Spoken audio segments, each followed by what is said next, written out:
Well, we're back at it, guys. Episode 10 of the solo show. If you're watching me instead of the Super Bowl, first off, welcome. Second off, good job by making that decision. I think it's a smarter decision. I think we're going to have fun tonight. So I welcome you to join me for call-ins, for a little bit of news roundup, and some supplement information. Now, I've been talking about it, and I'll just repeat myself ad nauseum. If you've seen me before live, I'm sorry. The daily live streams are supposed to be structured in this specific way. I'm supposed to do I'm supposed to do supplement, political, and then I'm going to be doing a live show once a week with Anthony Graffio called Conspiracy Talks. And on that show, we're going to be reacting to a lot of my dad's old legendary documentaries. So still trying to get it all straight, not following the official format totally. I have some supplement stuff that I do want to review, talking about nutraceuticals and mechanism of action, because number one question people have is about melatonin. A lot of people think melatonin is the devil and that you can't take it. And if you do take it, you'll ruin your sleep cycle. And then, what if I need melatonin to go to sleep from now on? That's not how it works. We can get into how that's not why it works or how it doesn't work in that way. But we're going to break that all down, as well as a fish oil review. So definitely looking forward to that. I'm a little bit tired. I may have had a beer or two. It's Super Bowl time. So enjoying, a little mellow energy, little chill sesh with you guys, to be honest. It's going to be fun tonight. I'm going to warm up and get into it.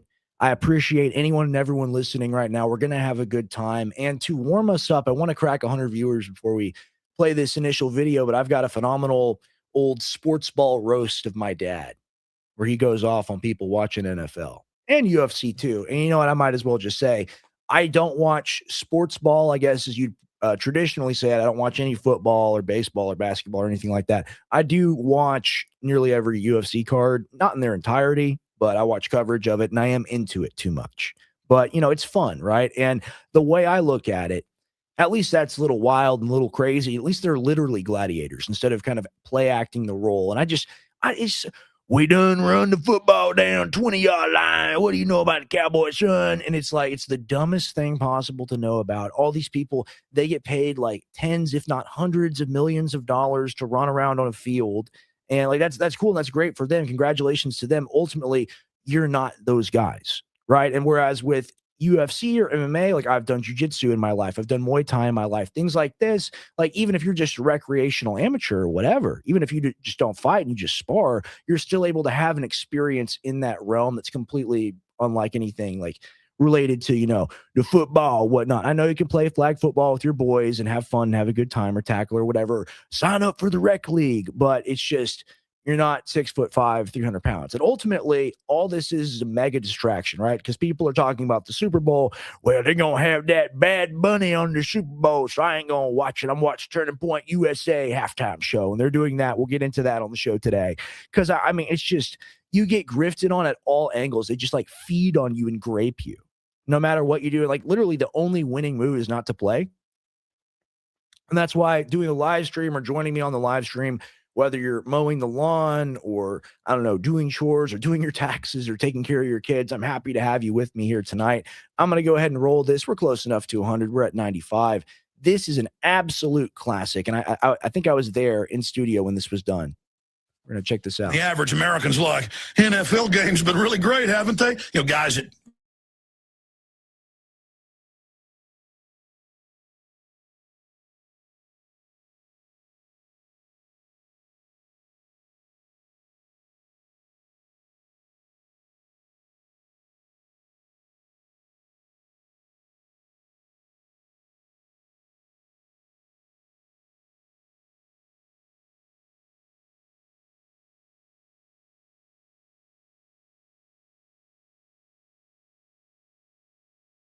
So when I mute my mic, it mutes the stream. Okay, and this is why I don't like doing things in StreamYard. Let's try it again. Let me know.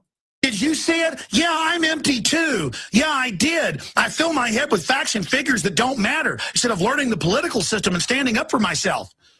Yeah, I wonder why women don't respect me. I wonder why I'm not successful in business. Yeah, we're all in Arrested Development. Isn't it fun? Let's talk about it together. If they were having a real discussion, that's what it'd be. But instead it's like, when you don't want to talk about it, they go, oh, you don't know all this. And they kind of just look at each other and go, all the time I'll be at a restaurant or a grocery store or some event, and some guys will come over, even people who know who I am. They'll go, "Hey, Alex," or I'll be at a soccer game with my kids or whatever. And I'm not saying sports are bad in and of themselves if you're involved in it, but not when it's your whole focus.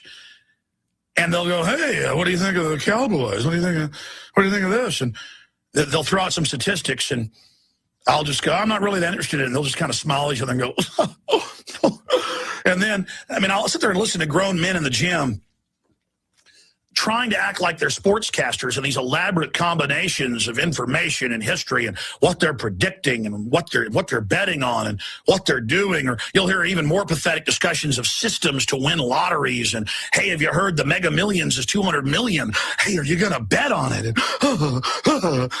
And aren't we truly there in our modern society now? I talk about it often on the show, the way that sports betting, gambling, sports book, whatever you want to call it, was just legalized overnight. And with the prediction markets, I don't think Kalshi should exist. I think it's a crime that it does. I think the same for Poly Market. Anything where you can bet on the future and the people that are literally involved in these events can orchestrate them very easily. Ultimately, you can bet on whether Trump says yes more or less than like 9 times.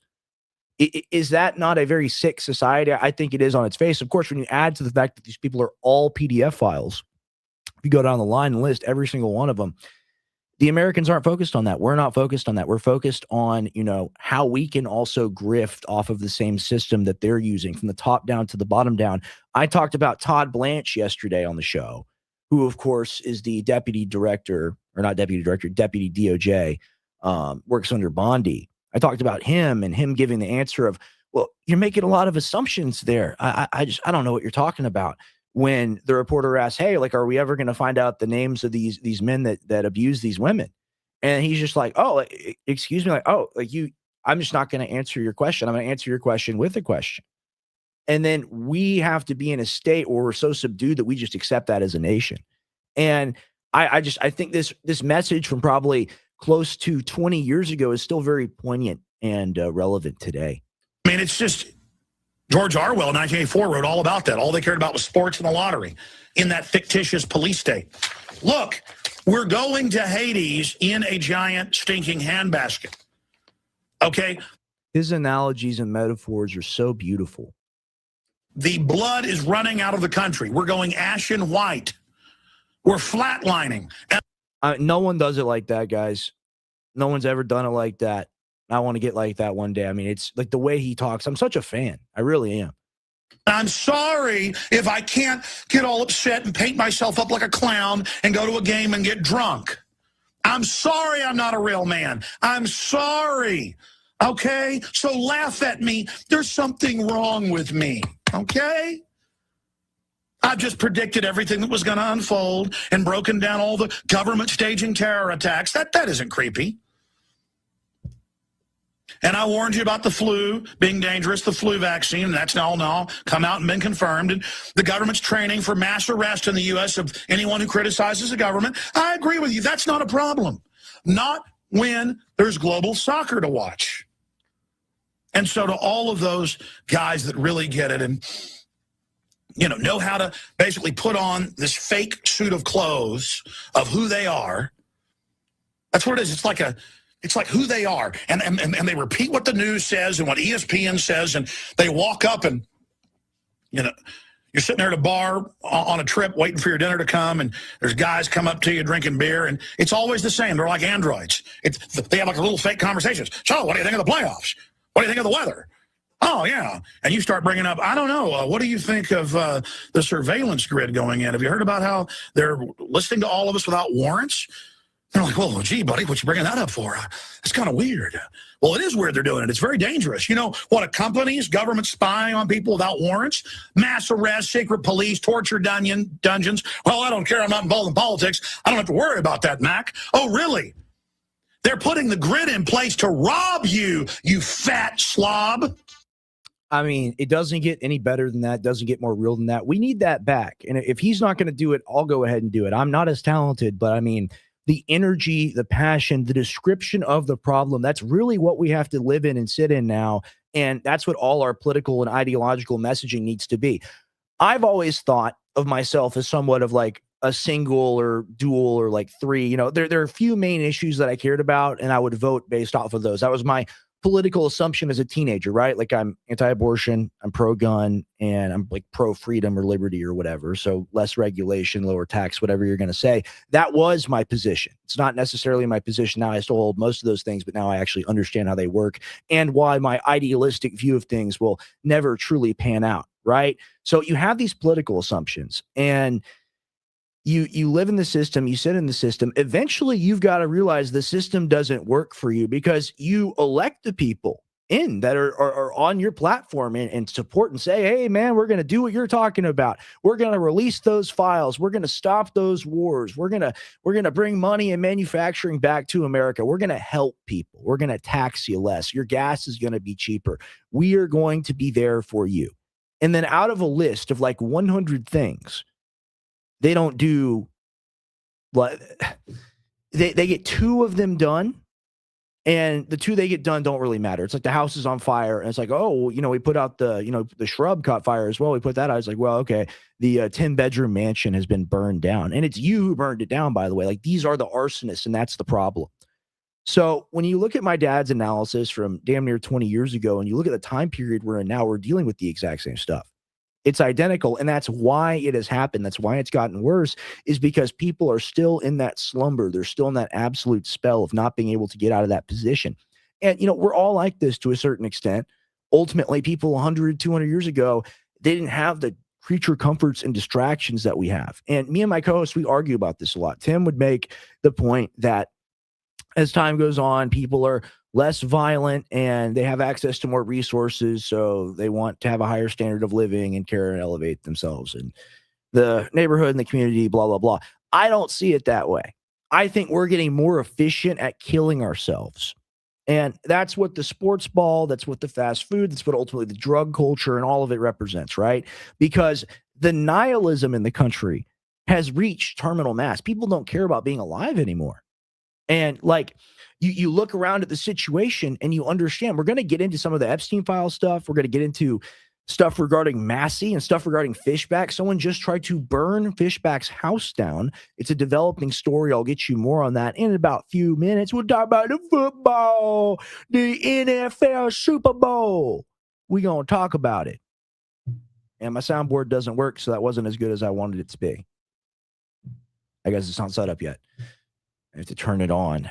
But yeah, we're going to talk about it all tonight. Thank you for being here with me tonight. This is the 10th episode of the Solo Show. Keep in mind, we've done over 50 episodes of the Gray Area Talk Show. That is now live Thursday and Sunday whenever you want to join Gray Area Talks. Go ahead and look at these live updates. I don't know if there's anything to update. Chris Pratt announces Seattle Seahawks after... Actor Chris Pratt gives a boisterous info for the NFC champion. Seattle Seahawks as they run onto the field. Bad Bunny, the music has no language. International star Bad Bunny sat down with Access Hollywood's Scott Evans to discuss where he was when he found out, hey, I was headlining the Super Bowl, man. Headlining the Super Bowl halftime show and what he hopes people will take away from the show. I don't know anything about these people. Green Day. You know, they got Green Day posters in the Subway sandwich shop in Austin called Thundercloud. They got those all over. I don't think I've ever listened to their music. It's like the punk rock stuff, right? I mean, it's just whatever. That's for different people than I will just say. Green Day played their hit American Idiot to a crowd of roaring fans waving foam hands, blah blah blah. Who I'm sorry, I know y'all don't care about this. I guess it doesn't even start yet. Who cares? All right, we'll get into the real news. Someone just tried to set James Fishback's house on fire. What's going on here? This is just developing. I think this story is like a half hour old. This post is at least. So I guess they're trying to set fire to shrubbery. Kind of right by the fire thing is a bad call. It's a bad move by the arsonist trying to do that. Okay. Some more stuff. Let's go ahead and check his page. See what's going on here. What are y'all up to tonight? What are y'all doing instead of the Super Bowl? Or maybe you're watching me and the Super Bowl at the same time. Replies. Come on, Fishback. You just going to tease us with this? I'm going to look at it a little bit. James Fish. Didn't someone call him Hitler today too, or something? Maybe someone in chat can tell me. Did someone call him Hitler? Like, can't deal with this guy. He doesn't want to give infinite money to Bibi Netanyahu. We can't have him.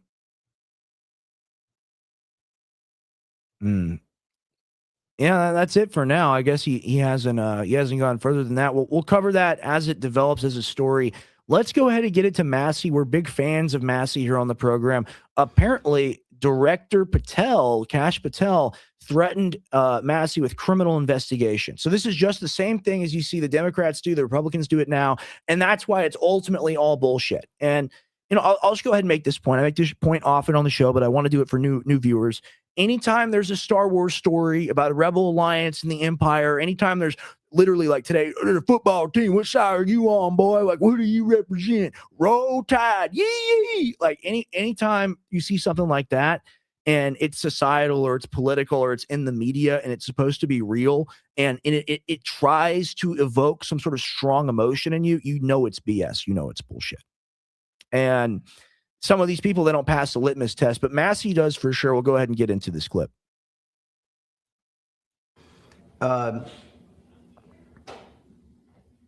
Also, I'm going to say this here on camera because it's important.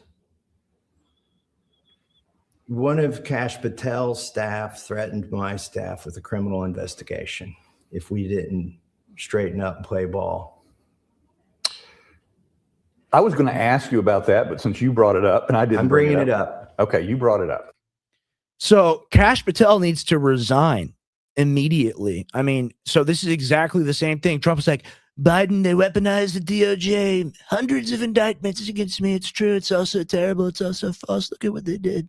You have to elect me so I can have a weaponization of justice commission run by Ed Martin, and we'll fix it all. And then, of course, a year in, the person that's put into position to do that work is never given the power to do that work. And ultimately, I think he was fired or demoted or something else happened. And now Blanche and Patel and Bondi, they're the ones running the entire operation. And they'll never give you anything. Remember, and like ultimately, a bum lying down on Manchac is far more noble than any one of these people who sit in the halls of Congress and swear on a Bible that Epstein never trafficked anybody, as Patel did. So, it's not, and this is what I was talking about the football team. It's not up to us, it's not that it's not up to us. It's not our responsibility to respect these people. These people are jokes. Like a yoga instructor that's banging the chicks on the side is far more noble than someone that wants to cover up and cover over, the hurt of little ones like these people do, right? And that's the majority of people in Congress and the Senate, and that's the entirety of the executive branch. And people will still go, well, it's better than Kamala, and you want to be part of the team, right? And we don't want to, hate on the team. We got our players out there, and they're doing really well for us. And you just have to be like, man, I want to break you out. Like. Do you not? And this is the same person. You go, oh, look at that liberal thinking there's 18 genders. Look at that scum right there.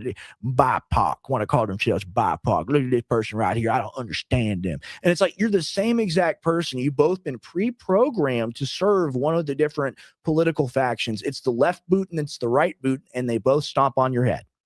So, I mean, we've got a precious few amount of people like Massey, like Rokana Nabi, like that guy I played last night, the guy I played a clip of, I'm blanking on his name. We've got a few of them, but we've got barely any of them. And the thing that I do not understand is that it would be the leading number one political platform. You'd get elected to 1,000 terms. You'd have to just run very simple ads. It would all make sense to just be execute PDF files. Like, hang them publicly and make edit treason to include, destroying the nation's future, which is the worst thing you can do. And, we just take care of the problem. And it's like that congressman I played yesterday said, he's like, yeah, that's a moderate solution. It could be a lot meaner to these people. But anyone that wants to sit and wear a suit and be in front of the cameras and go to TPUSA or the White House or Mar-a-Lago and strut around, I'm part of the In Club. I'm Patrick Bet David. I'm in these rooms, son. And it's like, okay, so you're in a room with all the evil pedophiles. And that's how you're gonna win. I guess it is winning to you. It's like Cypher in the Matrix when he's like, oh, the steak, I know it's not real, but it tastes pretty good. So I'll make the deal, right? So ultimately, that's the thing. And I've had some talks and some discussions about this with people around the show and whatnot, and people that know me and friends of mine. And ultimately, we're dealing with heavy algorithmic suppression. I'm tired today. I'm a little low energy today. I think the show is one of the best on the internet already. All right. And if you look at the semantic blah, blah, whoring or whatever it's called, like I'm not going to say the word because I don't want to get downranked or deregulated, very heavily suppressed on my end.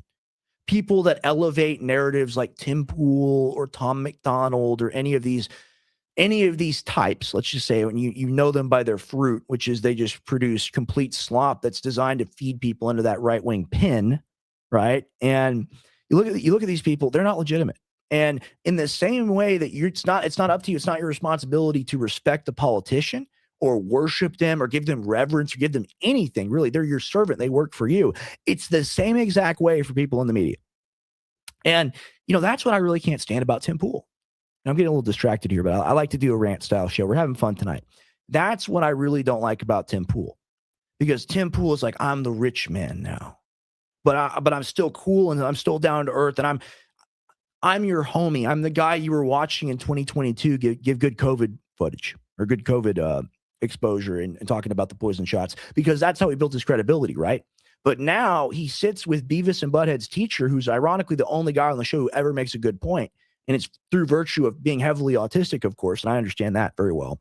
And then you've got the lab rat guy, the heavy metal man, Mr. Heavy Metal, and then you've got some sort of hot chick. And they go back and forth and talk about the Tibetan fox having the Asiatic eyes because of the wind, and Tim Pool, it being his boot, and he's stomping on the ground. Sorry for the noise. Tim Pool stomping on the ground, and he supports ICE because that's his boot on people's neck, and all of this fantasy garbage that they're all into. And there's a lot of great people that go on Timcast. I've been on some of their shows. They're phenomenal people. I'm not crapping on it as a network.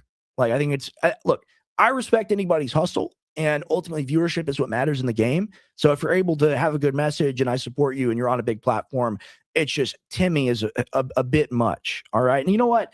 We're having fun tonight. I'm going to find it.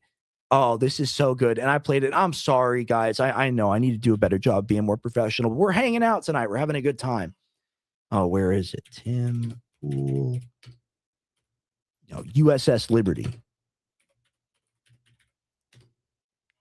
We're just going to watch this real quick. This is beautiful. And every time I see this, I've been upset a couple of times this week, and I go back and I watch this, and it rejuvenates me. It's like a vampire serum. Dude, I'm concerned with having American aircraft carriers over there. Like, what I keep being told about the USS Liberty. That's something with the Israeli government. No, you should. No. Wait. You should be careful about that. Allegedly, the Israeli Air Force jet fighter aircraft. I mean, they did end up paying out the American government. So I'm concerned, like false flag operation, like a missile comes out of Gaza and hits one of our aircraft carriers, but it was actually an Israeli missile. Well, I don't want. We should get out of there. It doesn't. But let me stop you there. Oh, let me stop you there. Can't talk about that, can we, Mr. Pool? It doesn't matter where the missile comes from. Oh, it don't matter? Why don't it matter, man? I mean, this is the most base guy on the show, and he's just a heavily autistic dude that's fond of mushrooms and coffee. Honestly, kind of base. W. Ian. I mean, obviously, he's the Chad because he has hair, and then Tim is the baldlet. And the beanie, he's like Tobias. He's like a never nude from Arrested Development. He cannot take the beanie off. That's weird, huh? Ain't that something? So, I rip on Tim Pool a lot, and people are like, why do you rip on Tim Pool? That's why, because ultimately, if you're pushing a narrative towards people, and you're probably getting paid, whatever, assumption, allegedly, in Minecraft, hypothetically, metaphysically, if you're getting something out of the opinions that you're pushing, you're not legitimate. Okay. And that means, obviously people want to support you. I'm not saying you selling your coffee is a bad thing. I'm saying, tenant media stuff, Netanyahu, Chatham House rules, unacceptable. So we're going to move on from that. Just very fun. I like to rip on him. We'll go back to the Massey clip now. And so like a criminal investigation having nothing to do. He said it was going to be a fraud. We're going to investigate one of your staff for fraud. And that's Patel threatening Massey. And he told another one of my staff this: if you guys don't straighten up, if you want to play hardball, if this is how you want to play it or something like that. I mean, if you're aiding and abetting for like the satanic torture grape cult with, the island with the trap door where the body goes to the shark, if you're aiding and abetting this, and this goes for everyone in the administration, and you know what? People won't like my opinion on this. They'll clip it. They'll do whatever. It is what it is. Here's the thing. People want to go, well, you don't want Kamala. You don't want Gavin Newsom. You don't want XYZ. I want anyone who will promise the full unredaction of the Epstein files and the criminal charging of every single person that's implicated. Anyone who talked about a torture video, anyone that talked about a cheese holder. I mean, we know what these things mean, right? And these people do get punished somewhat in the country, meaning they get put in jail for a few years and they're back out on the street to hurt people. All of them should, we should make it be set up that way. But if you are a billionaire or multi-millionaire or a famous person that they want to be a part of the club, you can get away with worse than murder. I think this is worse than killing like a dozen people in like a fit of rage. Isn't it worse to make the decision if you're like a head of state or a world leader or a politician or a lawyer or an actor, you go to the island and you torture the adult or the little one or whatever sick, demented thing you're going to do. And then you go back and you make people pay their taxes. We pay taxes to these people. We subsidize these people. We allow these people to be in office and to give money to themselves and infinite no term limits to themselves and insider trading for themselves. None of it for us. None of it to better us. And people wanted to go, look, I like my politicians. I like some of them. I like Marjorie Taylor Greene. I like Marjorie Taylor Greene too. Ultimately, when she gets in, $700K, when she leaves, $40 million. How many of us have the same story? It is like the fact of the matter is, if you get into the halls of power, you're just going to get paid off one way or another, and you're going to cover up for the worst satanic devil cult since the Aztecs. I mean, they used to cut the hearts out of people on these giant pyramids after they had made the person ingest ayahuasca, right? So you're tripping balls, you're seeing the entities coming to take your soul, and then they slit your throat or take your heart out. That's probably like an appetizer or like an hors d'oeuvre on the Epstein menu. I mean, the things that these people are into, the things that these people have done.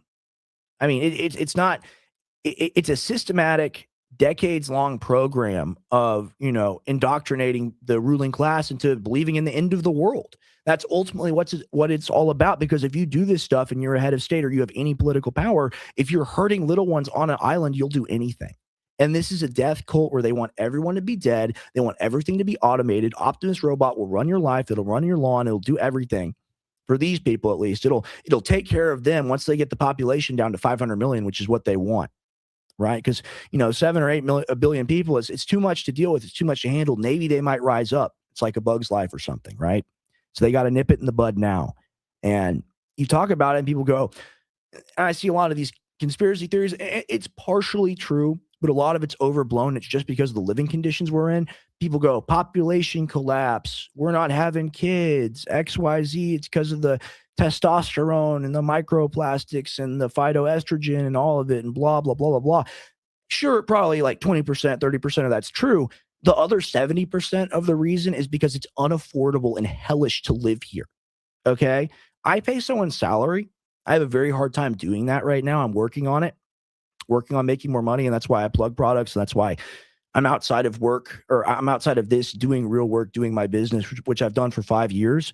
And it's really freaking hard, man. It's really freaking hard because the dollar is just worth less and less and less every single year. And I have seen it working from 2021 on to now. I'm having a really hard time right now, personally, to tell you the truth. That's why I want to be live every day. I'm trying to build something here. I'm trying to make something happen for myself, guys. Like, seriously. And that's what every American is forced with doing. And my life is like angelic bliss compared to the guy that has to do DoorDash and has to do Uber and has to work a night shift as security because he's got 2 kids that he wasn't expecting. And he can't afford a house. He can't afford pre-K. He can't afford books or toys for his kid. His wife has a medical problem. She's got a problem with her lungs, but they don't have even money to go to the emergency room. and then she dies. And then he's alone with them and he loses their income. And then, you know what? Maybe he tries fent. Maybe he gets high. Maybe he gets the kids taken from him. That's the real American story. Everyone's talking about Bad Bunny. How did you feel when you were selected to do the Super Bowl? Why don't we talk to Chris on the street, who's now schizophrenic and almost dead, who 5 years ago was probably a pretty upstanding guy. But because of the environment we've been put in by all of these presidents, because they all work for the transnational capital interest, that's who they serve. And we had a great episode with Simon Dixon where we broke that all down. It's all by design. That's what they want. They want you to focus on some sort of nebulous ideal, which you will never achieve. None of us will ever achieve. The fake world, the capital district, kind of like the Hunger Games. That's how these famous rich people, that's how they exist and interact with each other. They will jog past a person wearing like $10,000 of jewelry and fitness gear and tracking on them. They will jog right by a homeless person who's bleeding out in the street. I've seen it. That's what they'll do. And that's who runs the world. So even though Massey's not perfect, even though he's a politician, I still don't trust any politician. I don't really trust anyone.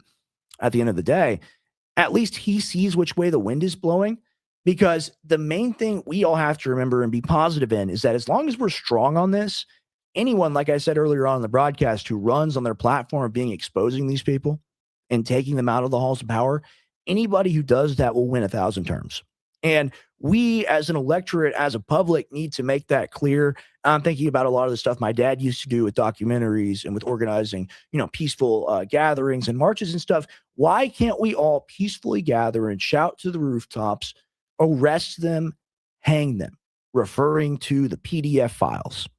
Oh, well, that's hateful language. That's a group of people. And it's like, a group of people? You think they're people? That's interesting. Are you one of them, perhaps? Go, no, the LGBTQ, whatever. Anyone who tries to marry that stuff with this is a freaking monster. And you look at the new flag, it's very interesting. I got nothing against LGBT. Ultimately, if you're an adult, if you're 18, it's not Christian, but it's not my job to tell you how to live. Ultimately, the government tries to do that, and they're all satanic pedophiles. So what right do I have ultimately? What system would I implement that would be better? You go, we need a monarchy. We need a Christian monarchy. It's like, who's going to be our king, bro? Like us? Hell no. Like, no one deserves that much power. We have to have a constitutional republic. But I digress. They have the circle in the flag for the MAP, for the minor attracted. I don't even want to say it. I know, like, this is just my algorithm just going like, algorithm just dying. But I want to have a real conversation with you guys. This stuff is unacceptable, and they've tried to normalize it over the past couple of decades. And I would say to people that are gay, people that are trans, whatever, you need to be the strongest voices against it. It's the most important, because people will look at you and these people trying to attach themselves to you, and they'll want to you. Just going to keep it at that. And that's a very serious issue, right? Because we have to live in a society. I made this point. We have to embrace true centrism.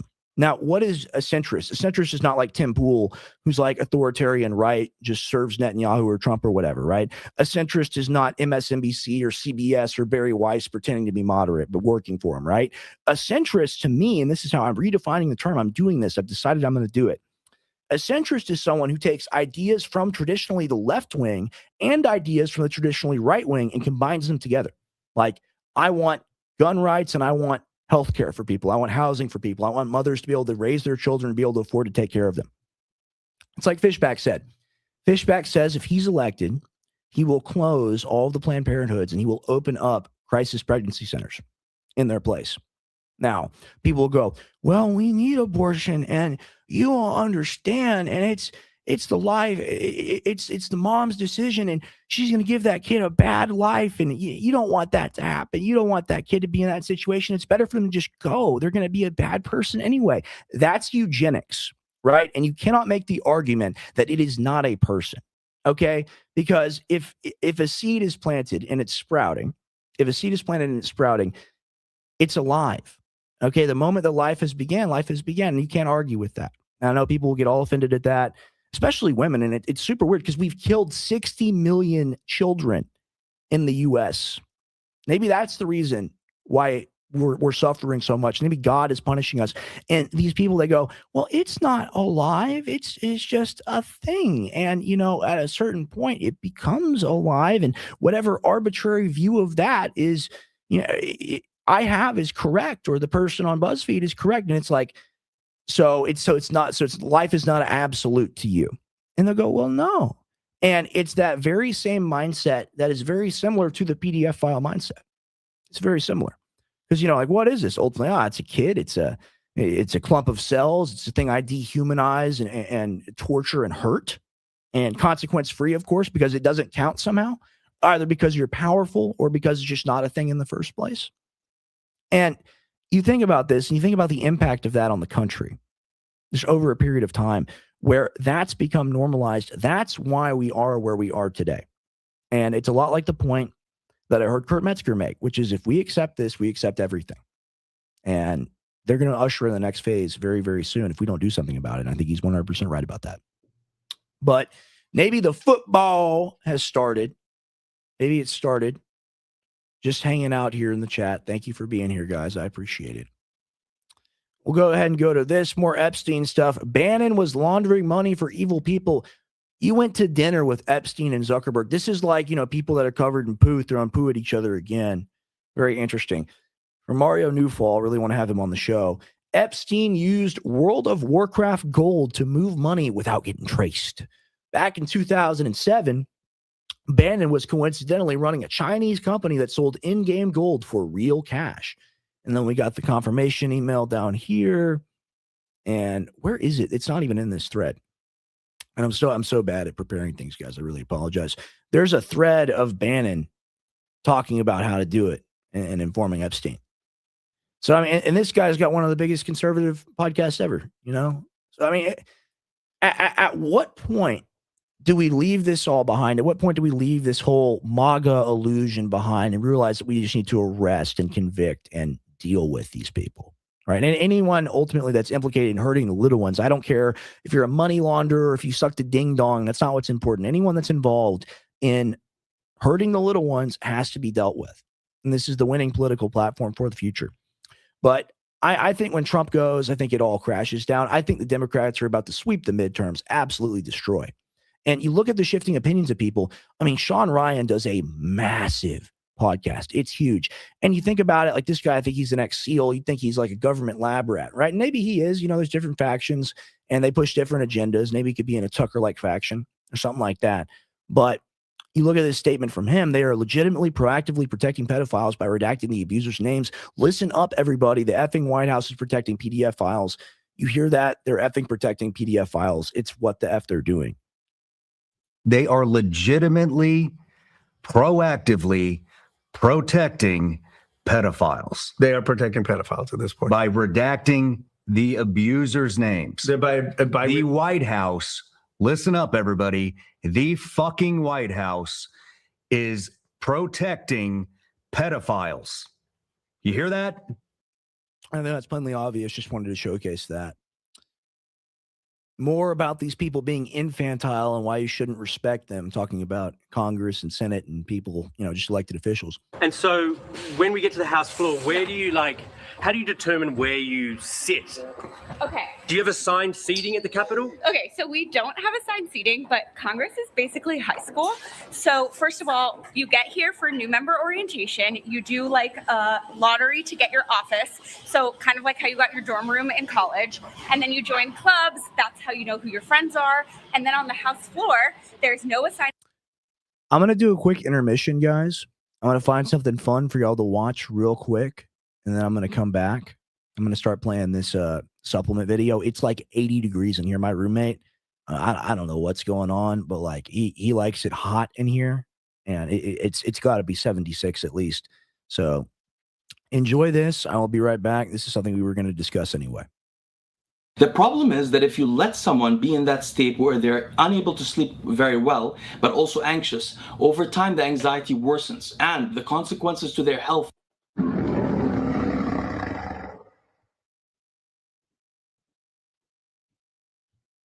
Good afternoon, friends. In this video, you will surely learn how to completely attenuate insomnia that's driven by anxiety. But before you learn about that, please subscribe to the channel if you're not already, like the video, and comment on the video to help the channel's growth. First, before we get started, I wanted to let you guys know that in making this two-part series on how to inhibit insomnia that's driven by usually overactive sympathetic innervation due to anxiety, due to being too vigilant. In making this series, I had such trouble recording the videos.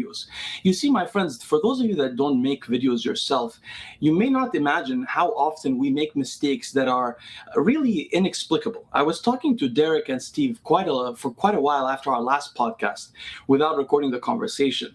And it was actually very helpful for me. I didn't realize that others had the same kind of problems. For example, sometimes I'll try to pronounce the word home and I'll say whom repeatedly. I'll say whom and I'll have to re-record that exact sentence. So I have to say the whole sentence over again, and then I'll say whom again. So this sometimes happens a few times in a row. You get frustrated because the task of researching, saying the things correctly on camera, even though you know what you're trying to say, and then editing the video. So this is the type of video that I really aspire to do. And I know this is very long, and like this is one of his shorter ones, to be honest. I mean, this guy's got 12 video series on the cholinergic system, all types of fun stuff you can learn. Unfortunately, he's dead, right? So Leo and longevity, very interesting case. All right. So back in the 2010s, there was this company called Enhanced Athlete. Okay. And this company was the first company to ever bring like SARMs to market. What a SARM is, selective androgen receptor modulator. That was the thing that came after like the pro hormone craze of like you could buy actual steroids and GNC for a period of time in the 2000s. My older listeners will remember that time period. Things like the legendary Jacked 3D pre-workout with the DMAA, which is just like amphetamine salt. Basically, that's what it is.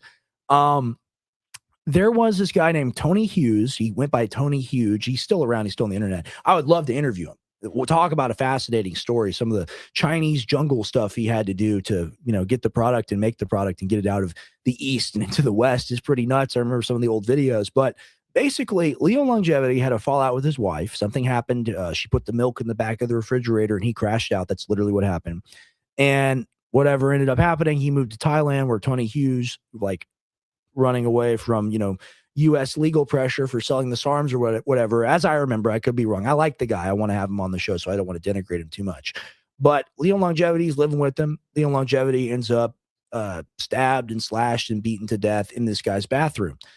Story is, this Tony Hughes guy is a bit of a Mac, all right, meaning not like a pimp, but like he has what he calls his harem, all right? He's like with like 8 different women, right? And it's like local Thai girls, I believe. Girls.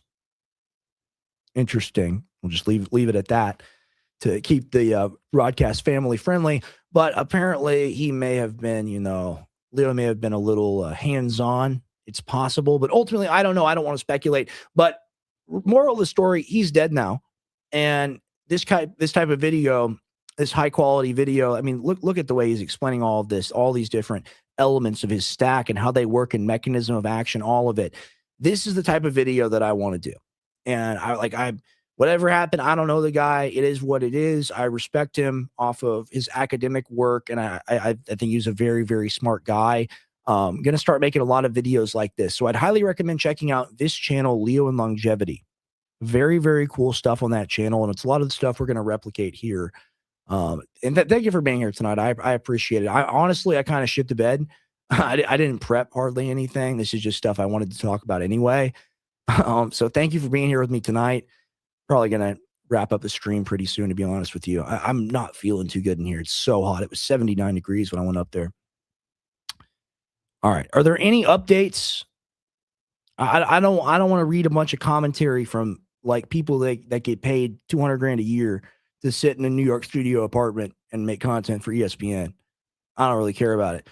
The Patriot face Seahawk. Yeah, Seahawk is a bird. The Patriots are man that made the government and stuff. And they going to slam into each other on the field and play ball. I just don't give a fuck. I really don't. I really don't care. I don't care about any of it. Oh, my gosh. And it's making me dumber to think about it, too. That may have been the beer, though. At the same time, it may also be making me a little dumb. Yeah, it is definitely making me stupid because, like, what? Okay, we'll watch a highlight. I guess they scored a field goal. Or no, I guess this is from the old. I don't know. 3rd and 15. Pressure comes from deep that time. And it gets there with a sack. So the. I mean, ain't that some important shit? Ain't that important to watch right now? I mean, just. I don't care. I don't care. Oh my gosh. I don't care. I'm sorry, guys. Let's just go ahead and do this. Anyone want to call in? Let me know if you want to call in right now. I will talk to you about literally anything. Let's just chop it up and hang out and have a good time. You know what? I'm going to go ahead and look for something. It's been mid so far, the Super Bowl. Cole Dodson, you were going to call in. You were going to call in. Do you still want to call in? You want to give the breakdown on the game? I'll go ahead and get that ready if you still want to. I'm sorry. Like I said, I kind of shit the bed on the stream. But going live every day, even if it's a little mid, even if it's a little rough, I love being here with you guys. I love it. Save and start show. Connect to host. Connect. You are connected as the host. Welcome, host. You are now in the host room and can manage your callers from the call-in studio web interface. Anyone want to talk about stuff? Anyone got something on their mind? Anyone got a topic or issue on their mind? I'm feeling especially fluorinated right now, or fluoridated, however you say it. Whenever you take the fluoride and it gets into your pineal gland and it calcifies it. I'm really feeling that right now, guys. So let me know if you want to, if there's a topic or a subject you want discussed. I'm going to find some fun stuff for us to watch. I'm going to find something.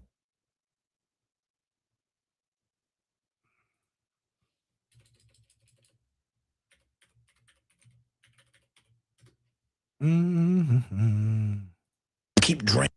All right, we're just going to watch my dad for a while. I'm going to phone it in on the old man, standing on the shoulders of giants. Let's just have some fun. Let's just have a grand old time. Drink in the fluoride water. Take all the vaccines. Drink out of the bisphenol A plastic. I'm going to launch the call-in thing. I'm going to put up a banner that has the that has the phone number on it. Let me see if I can do that real quick.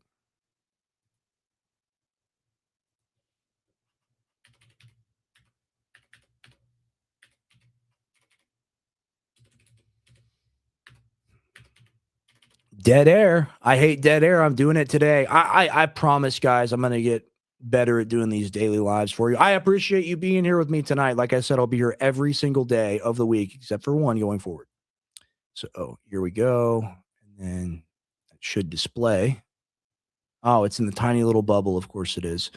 Okay. Well, the number is 512-675-7144. That's 512-675-7144. 512-615-7144. Okay. Cole, and I'm bored. I'll take your call. Oh, Cole Dobson, how are you doing? Howdy, Hoss. What's going on?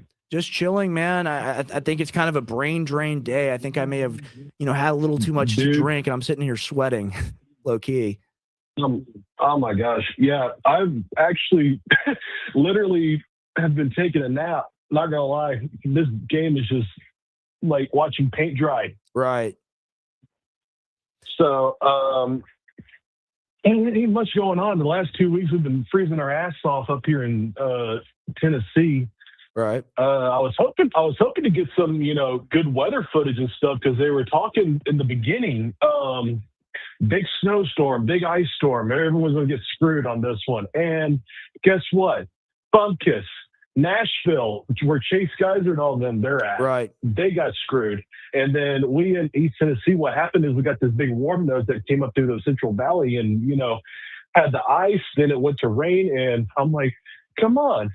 Next week comes around. Then we get the big snowstorm. We got I think 7 inches around where I'm at. So it's been just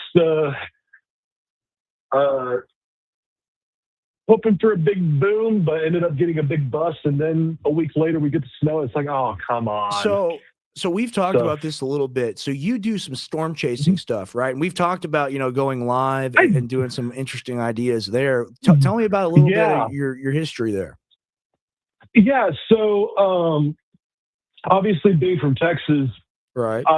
Been through several hurricanes. I think one of the ones I did was, I sat through Harvey because, I mean, it came, geez, everybody was getting that one. But I did Hurricane Delta, which you might not remember that. That was 2020 after Laura went through Lake Charles at near Category 5 intensity and blew the radar dome off the National Weather Service office building. And I mean, that was nuts. Reed Timmer was there, I think, near the old Calcasieu Lake Bank, if I'm not mistaken. That was the Capital One building and stuff. They had to tear it down.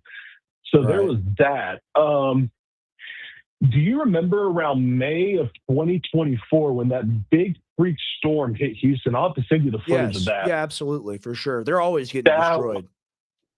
They're getting crazy. And I mean, I'll say this, out towards Central Texas, out in where you're at in Austin and whatnot, you can get some pretty good shots. Like there was, it was sometime last year, y'all were getting just hammered.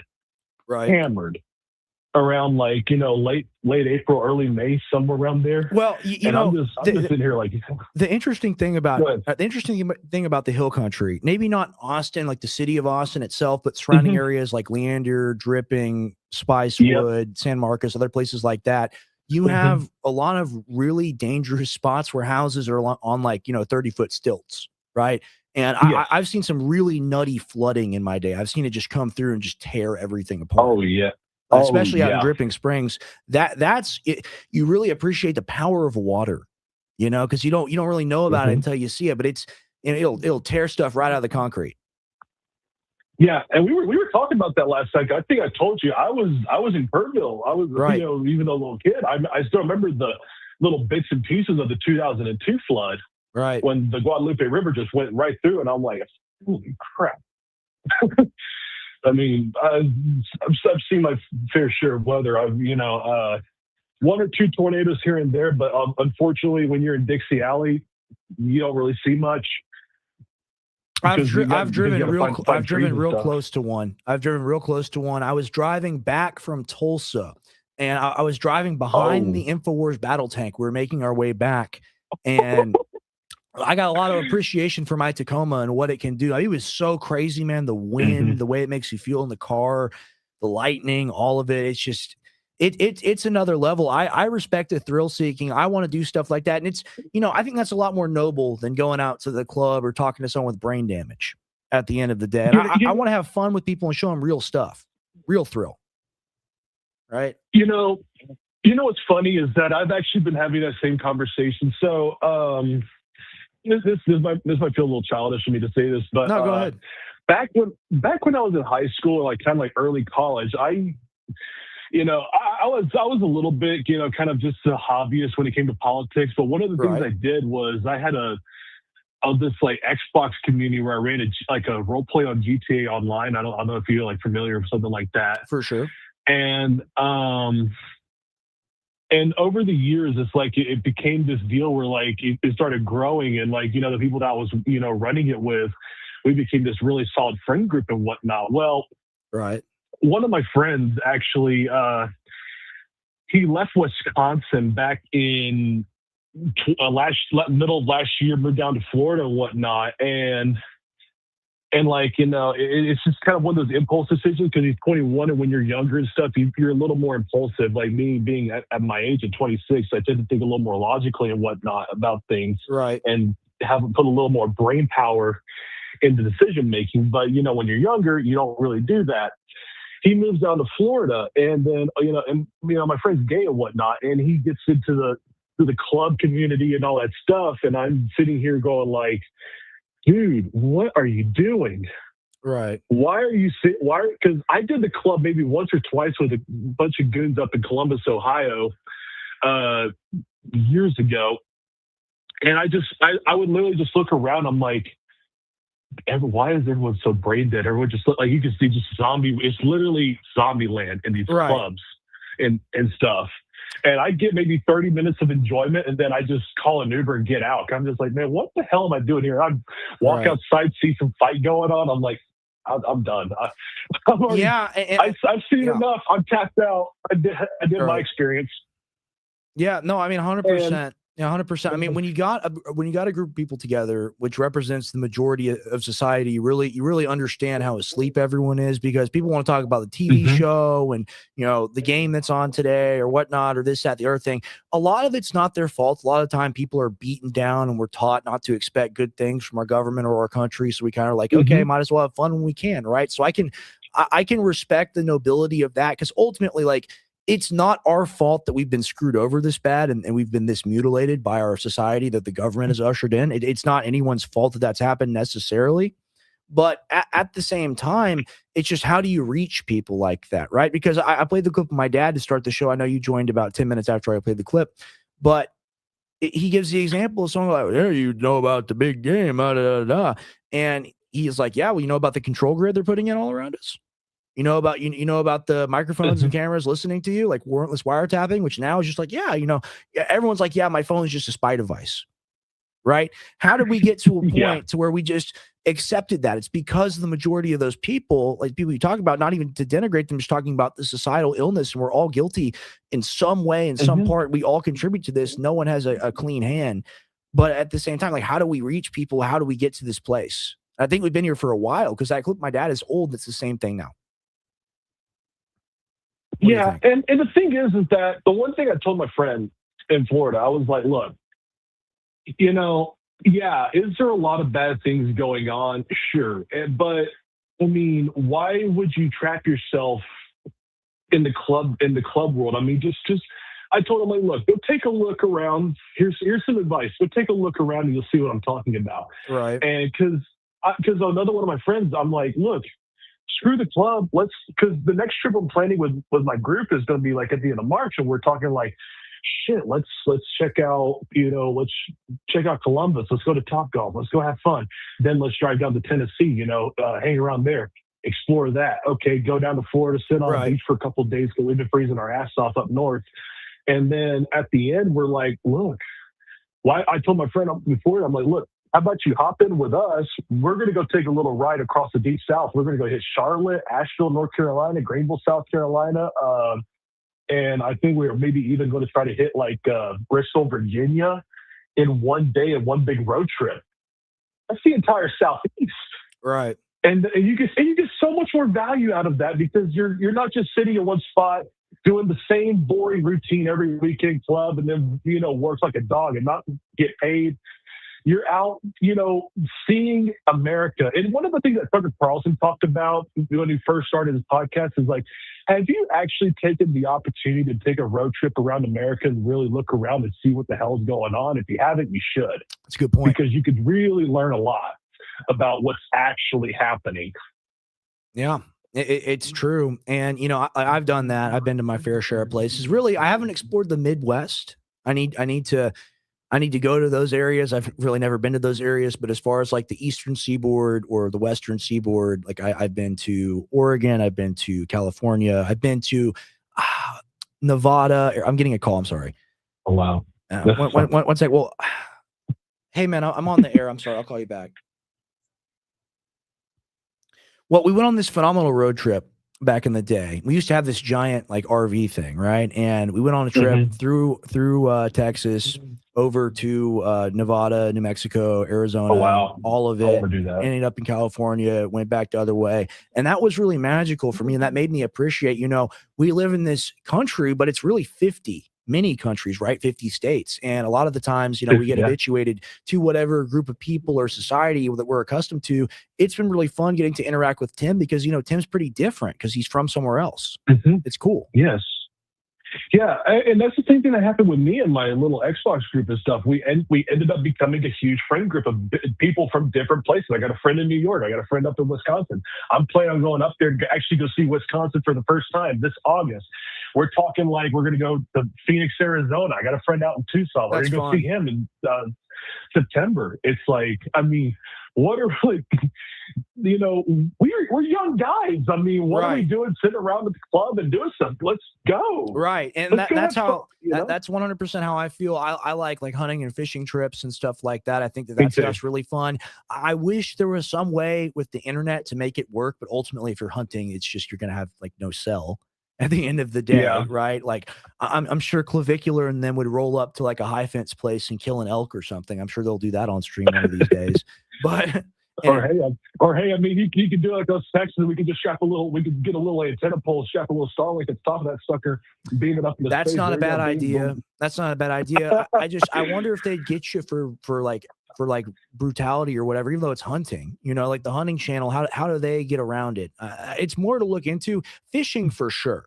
And like figuring that out, I think is going to be, it'll be a little challenging, but I want to do that. I want to do some like cliff jumping stuff as well. Safe, of course, but like, I want to figure it all out. It's fun. And it's like you say, like, there's plenty of things to be positive about. There's plenty of fun things to do in the society. And I know I'm black-pilled a lot. I talk about the future in a negative connotation, but at the end of the day, like we live our lives, and it's up to us to live our lives well. And if all of us lived our lives well, we wouldn't have the problems we're living with now. Right. So I think it's a positive message. Thank you. Mm-hmm. Well, here's something else, and actually that allows me to segue into something, into a little something different. You know, the one thing I've noticed within the conservative media sphere, as it relates to people our age, is that because I was thinking about this last night. We've got Nick Shirley, we got Nick Fuentes, we got Nick Sorter, we got all these guys out there. You know, which I mean, I should say Nick Fuentes will be an exception to this, but it's like, what's the one thing you see from our generation when it comes to content-wise, especially with the big ones? What you see is you see a lot of field generals. You see a lot of guys doing a lot of these man-on-the-street content videos and whatnot. But the one thing that I feel like is lacking is guys that are willing to sit in the command base and look at the map and give the orders from the command base and kind of shift those field generals around. You know, because like we're over here trying to launch, you know, Operation 1776 worldwide in a sense, you know, because our generation is the forcing mechanism behind this new turning. But the one thing that I've noticed is that we're so uncoordinated. And you could say like, okay, yeah, sure, there's a lot of polarization and retardedness in our generation. But on the other hand, you know, it's what you have to like reach those people. And, you know, the field generals are doing a good job of that. And, you know, and Nick Fuentes, he does a good job of that too. But it's like, the thing is with Nick Fuentes, I should say, is that everything is about how do we blow it up. But like, but there's not a lot of vision of like, what do we do when we come out of that blowing up? I hear you. And like, here's my thing. I look at all these people and I think that they're not doing a good job, because I think the number one issue right now is on the table, and anyone that's smart enough to see it is going to, you know, make a career out of telling the truth. It's just like nonstop 24/7 arrest the PDF files. And when you see someone like Fuentes, and like, I think that the jacket thing is funny. Like, people go, oh, you can't support that. You can't like that. You're a monster. I go, okay, well, like, you're applauding Kanye when he's wearing the KKK hood, right? And that's art. And I do think it is art, by the way. I'm ideologically consistent, right? Because it's like, oh, like, well, these people are evil, but I can't, you know, wear a costume at the end of the day. So that is powerful art when it comes to that. But I look at them all, man, and it's just like, yes, it's good to expose things. It's good to expose symptoms of the disease, but ultimately there has to be a platform. There has to be a way of us all collectively deciding we've had enough with really left and right, all of the political officials, and we need to elect new ones that will actually prosecute the people that committed the crimes. And my issue with the Trump administration, why I don't support him, is it's just been the complete opposite of that. What's your optimism, pessimism on Trump? Do you have any hope for him personally? What do you think? You know, at this point, and you know, and I'm not going to try to beat up your dad on this, because I watch your dad all the time. I mean, and when it comes to intelligence, you know, you're not going to get any better source than Alex Jones. But the fact of the matter is, the one thing I've noticed is that it's a lot of like waffling, fence riding. Like, I don't want to throw the baby out with the bathwater, but you know, I hate that. I'm like, it's Rosemary's Baby. It's the devil. Like, you have to get rid of it. But go ahead. It's like, and I think the problem is that the way humans perceive time, you know, obviously we can look at a clock, but the way things are moving with our perceptions and everything, things are moving a hell of a lot faster. Like, let me kind of break it down in a way that, you know, might be a little more understanding to a general audience. Right. January is already done. I mean, most people feel like they're still in 2025. January is already done. We're already done with the first month of February. We're going through the second month of February even faster, and we'll be done with this month, before you can snap your fingers, quicker than a blink of an eye. Right. And we have all of these major issues going on in our country right now with the PDF files, with, the economy, the infrastructure is crumbling all around you. Right. And we have, in the energy situation, we have a lack of kilowatts coming out of our power systems, and they're all from the 1970s and 80s. Let's talk about really that. Talking about that. Let's pause and focus and zoom in on that, because I heard someone else talking about that. The reason why the stock of the AI companies and the companies like Palantir has plummeted, I think it was Dudissonance that made the point, is that there's not the power to run these things, because Trump has said, no nuclear, no alternative. It's going to be drill, baby, drill, and that's the solution. But then we don't do that. But then we don't fix the grid, right? And it's just like, oh, well, the thing's broken, but we're going to get more power for the broken thing. Right.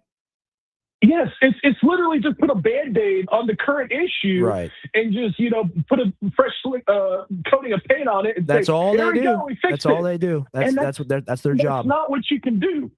And the thing is that with the energy system, nuclear. We have not advanced nuclear development since the 80s.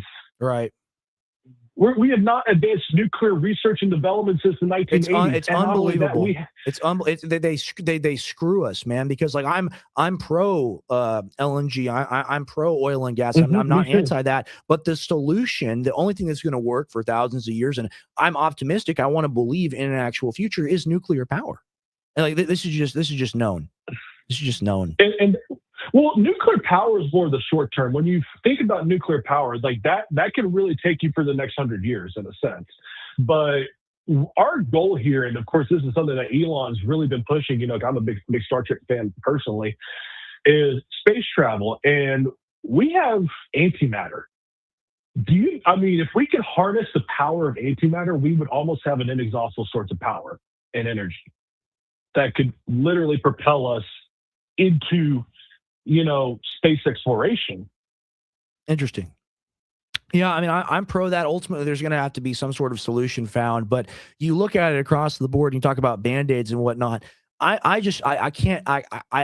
hate them now, man. I really do. When Kash Patel goes up there and says he didn't traffic anybody, I'm like, you are the enemy. Well, he's like my dad used to say, like, you are the enemy. Like it is plain and obvious to see when Todd Blanche goes up there and says, "Oh, there's an assumption in your question. He didn't do any of that. What are you talking about?" Like that guy's a collaborator. He's the same as a Nazi collaborator or a Soviet collaborator or any of it, in my view. I think the issue is like on the just with Trump. I think he's old, he's tired, and he's overwhelmed. And the people that he's delegating a lot of authority to, the bimbos, the guy that's completely deer in the headlights, Kash Patel, right? And then you got big badass Bongino. I'm gonna kick big New York. I'm gonna come kick your ass kind of deal. Right. What is this? What the hell is this? Hey, I know what I'm talking about. I'm Mr. Bongino. And the analogy he gave. Bongina, man. Yeah, Bongina. I want to find it because it's so great here. Dan Bongino popcorn. Because he's like, you're throwing popcorn in the arena and the guys in there sparring and hitting each other. And it's like, yeah, like they're fake fighting. Like even in his analogy that he uses, man, like it's all admitted.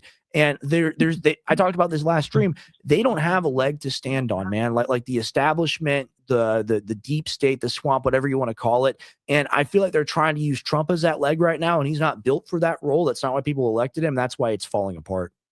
That's my view. What do you think of that? Yeah, I found it. Go ahead. I think they are trying to go through Trump as a way of continuing the program, because let's be honest, the left and all that stuff, we kicked their ass. They're defeated. They're done. But now they're a zombie that's been reanimated because we let the problem come back. Don't you see that as by design though? Like it's kind of this organized cycle. Yeah.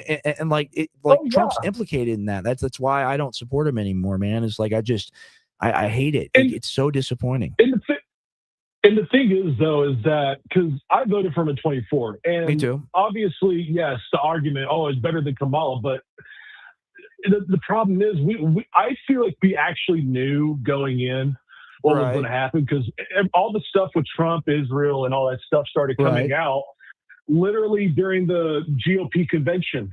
Right. And a lot of people, even myself, are kind of just like, well, you know, I don't want to do Kamala, but Trump, I mean, ooh, there's a lot of baggage there.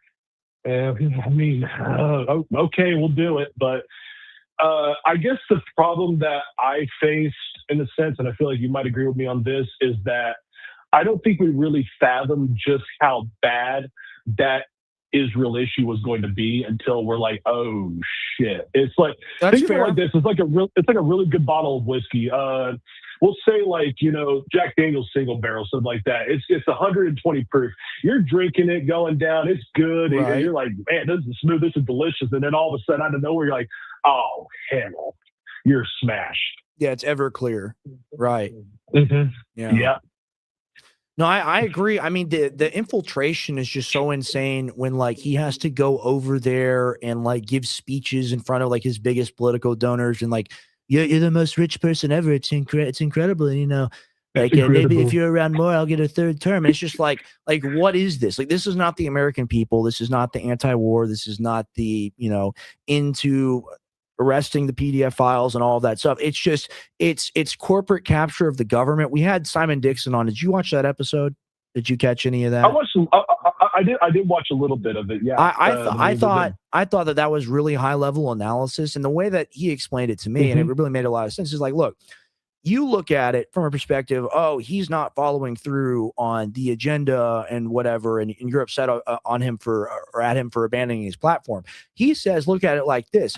It's his job to usher in the multipolar world, because that's going to happen anyway. And there's been a decision made by the transnational capital interests, by the people like BlackRock, State Street, Vanguard, the people that are actually in charge of the West and really the world, with the Eastern and powers in the global South, to initiate that deal. And, you know, that's kind of the dark 4D chess that's being played right now, because I think with him, you have someone that's so pro-America and so MAGA, literally make America great again, in his signaling America first, the slogan of Trump for many, many, many years. Not really so much anymore. More MAGA now. But you have this, and it's the only way you could ever get it done, because the policies that he's been enacting are policies that drive that change, but they're branded as the opposite. That's how I see it. Yeah. Trump's very much of a transitional figure in a sense. I just don't think that we really, you know, bargained that it was going to be a transition like this. I mean, we knew that the fourth turning, I mean, that this was a mega turning and that this was going to be, you know, brutal. But unfortunately, when it comes to humans, we tend to have limitations on, you know, just how broad we can think. And I think, you know, when it came to like looking at the future, we weren't able to really fully, you know, rationalize and grasp just how serious and big this was going to, the transition was going to be. I think that caught a lot of everyone off guard. Yeah, I think that's fair. Do you have anything you want to close with? That was badass. I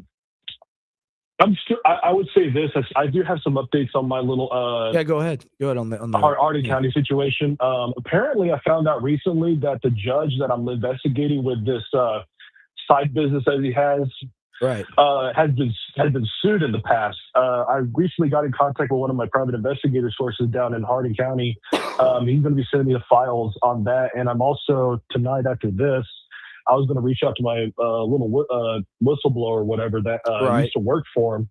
That's supposed to have some exclusive information. So whenever I get that in, I'll kick it up to you as well. And hey, look, if you want to make a smoke chaser run, I would not mind hauling my ass back down south to good old Texas, get some Terry Blacks, and go see if we can get us a big ass lightning bolt to go and hit us. that summer season, bro. Let's do it. That summer season. Let's go ahead and make it happen. I'll pencil it in. I'm gonna do a lot of stuff this year for you guys. It's gonna be really special. Thank you, Cole, for calling in. Appreciate it. Yes, sir. Thank you. Thank you. We're gonna go now to Nimrod Pod, who's been waiting quite a while, and then we got New Groiper in the wings. Oh no. Oh no. Oh no. Uh-oh. Y'all are gonna have to call back in. I just burned it. Wait, are you Nimrod Pod? Are you there? Can you hear me? Okay, I gotta reconnect. I'm sorry, guys. My bad. We had callers lined up, and I messed it up. It's the problem switching by yourself. Confirm it in show. Home. All right, let's go ahead. My shows. Host show. Save and start. Web connection. Ready. And it's that same number. It's 512-675-7144. That's 512-675-7144. Call 512-675-7144 today to get onto the show. And I am connected. You are connected as the host. Yep. So go ahead and call back in, guys. I wanted to have you on. I didn't mean to terminate the call. That's my bad. All right, Nimrod Pod. You're on the air. Hello? Hold on. I'm sorry. I apologize. Give me a moment.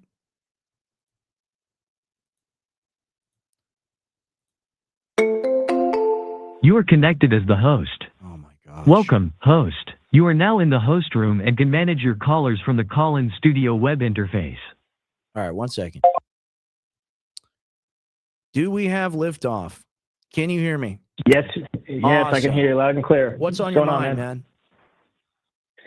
I wanted to get your take on this Bill and Hillary Clinton congressional hearing. Right.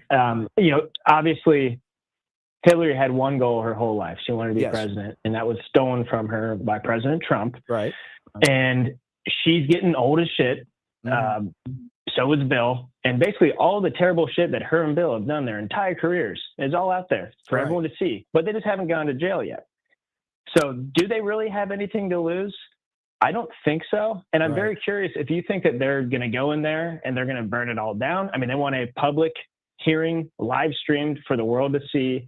And like maybe they're ready to go down with the ship. I'm curious what your take is. I'm ready to just end it all, man. I'm ready to just clear it all up. And we barbecued babies on that island. Hillary loved to eat them. She loved to eat the little Indian ones, especially. And I thought it was sick. But I'm going to go into the hearing and destroy Trump. I mean, I think it's possible. I think it could happen. I mean, Bill Clinton has said, he made that statement on Twitter. Maybe I can go ahead and pull that up now because it's relevant to our conversation. He said that he's demanding the open door public hearing and that they're pushing for the deposition style thing, right? And I right. as noble as of a concept as it is, it's literally the most noble thing the Clintons could ever do or have ever done. I guess you could say it that way.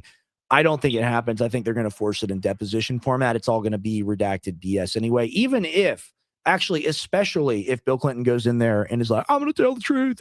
They're just going to block it all out. And ultimately you look at it, the legislative branch is so subservient to the executive branch. They let them get away with starting wars. They let them pass whatever spending packages they want. They let them operate in whatever, intelligence fields they want to without any oversight at all. I think that they work for whoever's in charge, not necessarily the president, but the person who's really the president. Yeah, I mean, I saw Tim Dillon saying, "Oh, it was amazing! I have that clip. It was so good. It's phenomenal. Yeah, I mean, good. I mean, go ahead. No, like obviously you watched it. He thinks that Hillary just wants revenge on Trump because she wanted to become president, and maybe. Right. But I'm just like, as I'm thinking through it and talking out loud, like maybe this is face saving because they know they don't want to reopen investigations. They know they don't want this to go to discovery. They know they don't want to release the other, 3 million files or whatever it is. So maybe they just want to go in there and call the bluff and save face before the Clintons die in the next 6 to 9 months. I mean, it would be glorious. I support it. And I love Tim Dillon's analysis on it. I think he's correct, but I want to read you this. And we talk about slop or MAGA slop or, the football game a lot on the show. You aware who the quartering is? Are you aware of the quartering? Yes. Yeah, I'm not deeply familiar, but I've seen a lot of their posts. This guy pulls in numbers. This guy gets like 21K live viewers on Rumble and stuff. He's a big deal, but it's that brand stuff. And it's something I'm critical of my dad on too. It's just like, why are we're not Trump. We're not these people. We don't like, we're the real MAGA. We're the MAGA before MAGA. But then you got a guy like this who his political career is I've been on a show with him. Okay. And I challenged him to a debate. So I'm saying this not in a, like, not out in front way. Like, I want to talk to this guy about his analysis on Tim Dillon and why he's wrong. But let me read you this from the Quartering. Tim Dillon's downfall should be studied. It's likely pretty simple, and it's always been a grift. Oh, look who's talking. He's just chasing what's popular at the time and has no real thoughts. I mean, projection is the mother of content here. Zero evidence, defamatory statements because he's chasing clips like this. I mean, I was on a show with this dude, and even they were talking about the Epstein files. Like, no one's implicated. It's all Trump. And I would love to talk to him again about this stuff because ultimately, what are the redacted names then? Right. And it all center on that. They want to say there's no evidence when they block out the evidence.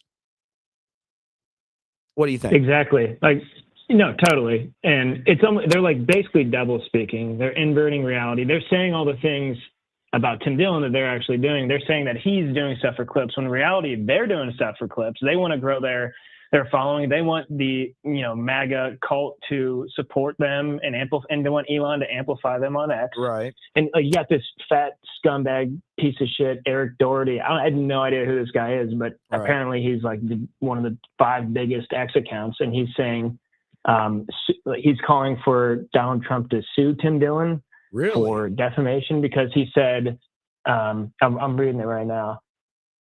Because Tim says Trump probably fucked underage people and is guilty, but he takes it out of context. And if he's making an assumption based on files and and you say whatever you want about the phone calls to the FBI, which, probably aren't real because they're after Trump was elected to office and he had all the attacks coming after him. So who knows if they're real or not? But if this is something that's coming out of our federal government, our Justice Department, saying that Trump did terrible things to young people, you should be able to say Trump probably did it. Right. And I mean, it's just simple. But you have to look at the whole psyop, right? Because they want to make it like Epstein. They want it to be Epstein's story, the story that Epstein was working on with Bannon. Well, you're a financial executive. You're the most talented man on earth. Sure, you slept with the 17-year-old, but that was just one time. And you like women. It's normal. That's literally what Bannon says. Like, you like young women. It's normal. That's what he says on the video, right? When he's talking to Epstein. And that coaching session is literally what's been writ large and how it's been the media and political response to Epstein. It's like, oh, it's just like one guy who maybe, did something himself, but he didn't traffic anybody. I mean, that's literally what Cash Patel says. And it's so outrageous where you have Dan Bongino. You have Dan Bongino, who's been, quote unquote, a warrior for truth for all these years and whatever. And he gets appointed to the halls of power. And then he does that struggle session with Cash Patel where he goes, he killed himself.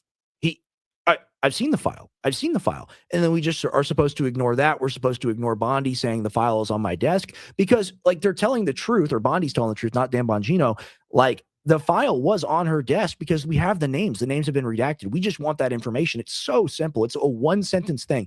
We want the redacted names of the people who were PDF files. And that's the political platform. That's mine, at least. Yeah. I mean, and the Trump DOJ, it's so disgusting. Ridiculous. Like, I've lost so much faith in the system because of them.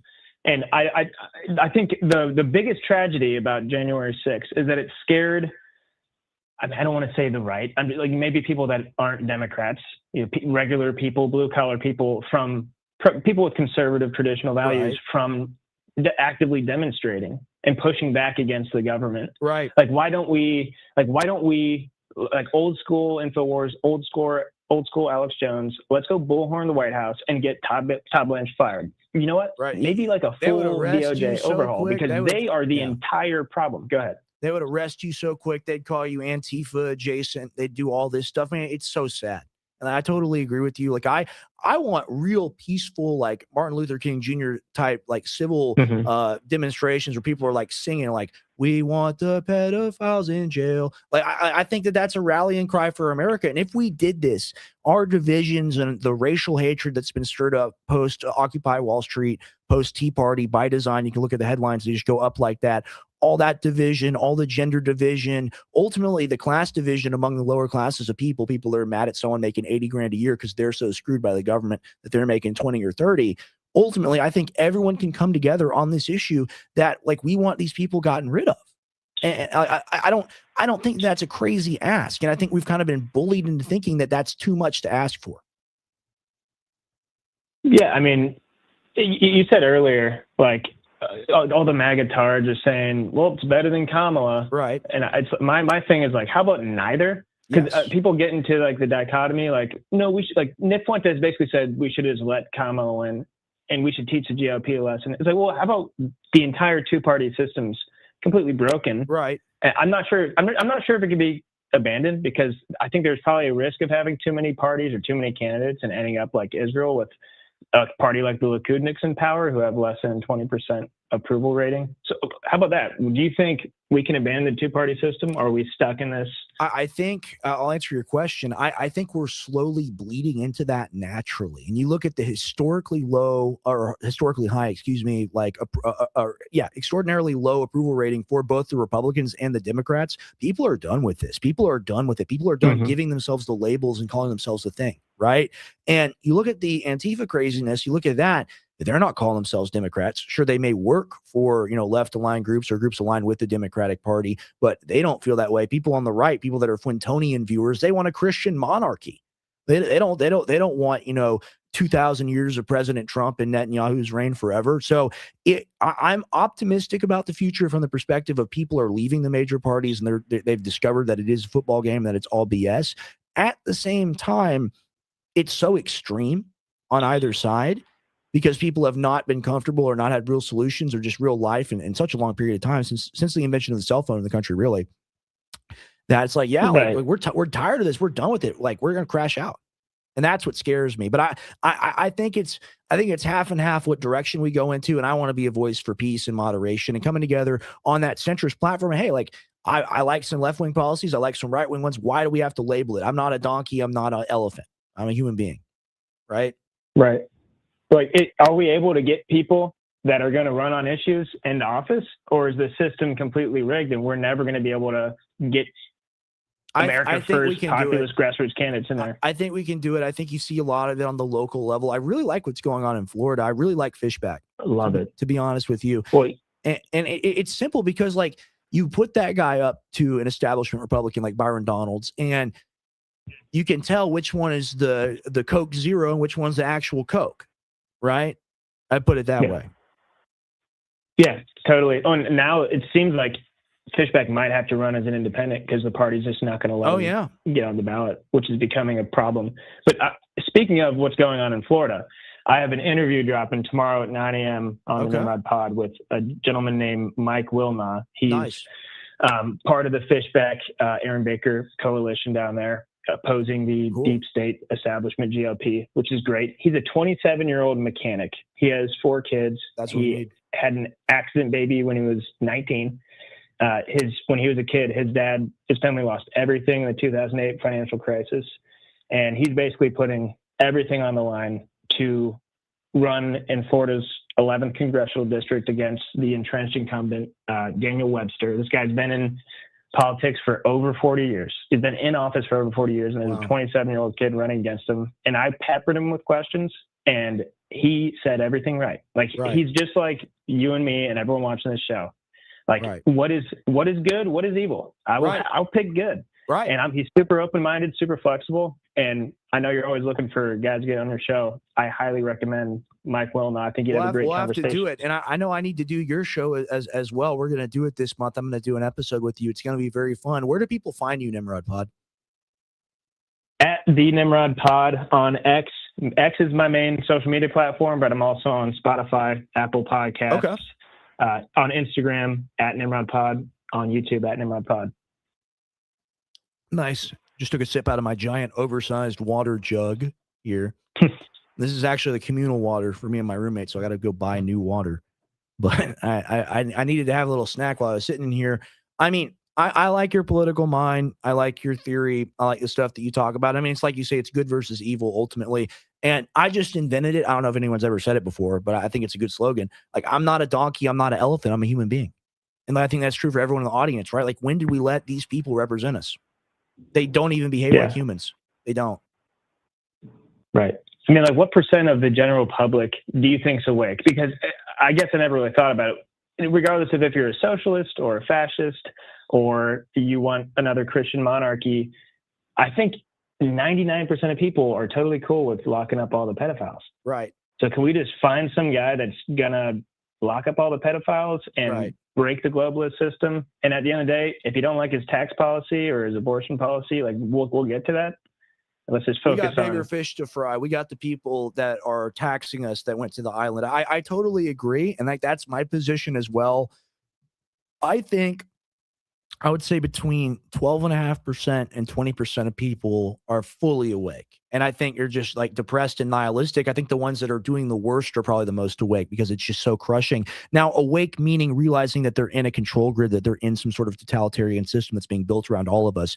Not awake from the perspective of, peaceful activism, civil disobedience, actually coming together, not a part of the duopoly or the post-duopoly world where it's the extremism on either side. I think that group's very small. I think it's probably like 5, maybe 6 or 7% of people. But that's what I want to cultivate, and I want to make that percentage bigger with my show, with your show, with other shows like ours, because it really is just common sense. We're not doing this anymore. We're not. On the Democrat side, you don't get to go out there with the rainbow flag and dance around and act like you're the savior of the universe when you vote to send the same bombs over to kill kids. When you're a Republican, you drape yourself in the American flag and you go out there like Hulk Hogan and you act tough and you got Kid Rock, but you're doing the same thing. You're covering up for the PDF files. You're sending the same bombs over there the Democrats are. We reject this ultimately, and a lot of it. I tied it earlier to the abortion thing. And I said the abortion thing and the PDF file thing are very similar because it's the ultimate dehumanization. You're either saying like, I have the right to do this to this thing because I don't care about this thing. It's not a person, or it's just a clump of cells. It's not real. Who cares what I do with it, right? So for money, time, pleasure, whatever you're going to do, it's okay to do those things. I think it's very similar with the genocide overseas, right? Because the people that are in the power are so entrenched in that level of power that they live in it. They live in the metaverse. They're living in an alternate reality where it's just, not even numbers on a screen. They don't even think about it. They just kind of pull the lever and the machine of death is already built. So it's, we're going to kill 100+ people off the coast because fentanyl, we say fentanyl, but 1% of the fentanyl in the world comes through Venezuela. It's all coming through Mexico. But we're just like, we're just going to blow up the fishing boats. We're just going to do whatever we want. And then people go, you don't support them stopping drug trafficking. And it's like, well, those people were alive. Those people didn't get a trial.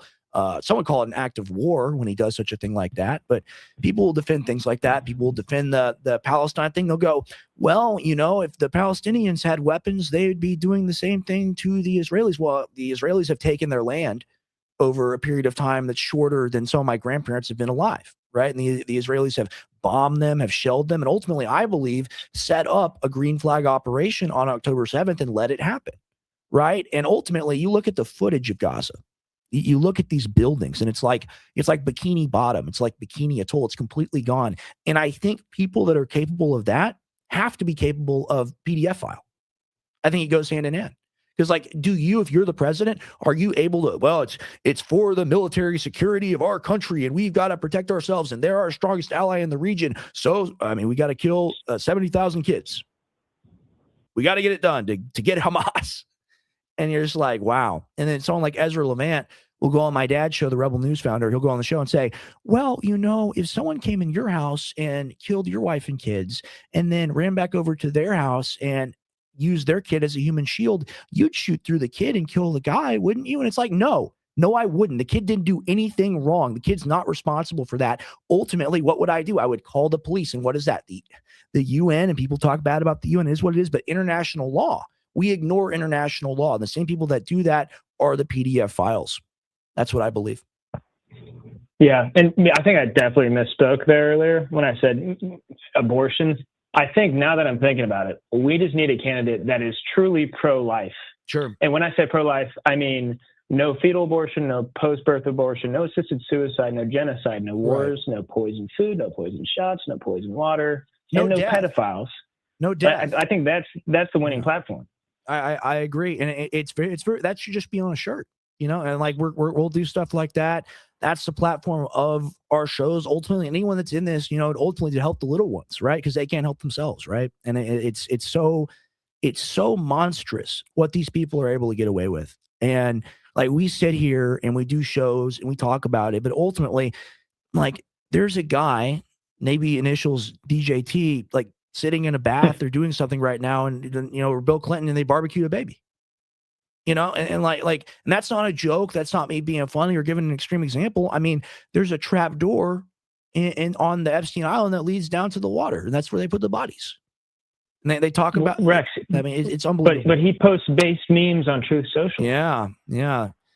I saw people, man. I saw black conservative influencers having to like signal pro-Trump after the monkey thing, and I don't care about the monkey thing. It is what it is. I'm sure it's offensive to those people, but it's such a cult of personality, and ultimately, people don't realize how quickly the grift will wear off when he's gone. They're not cognizant of it at all.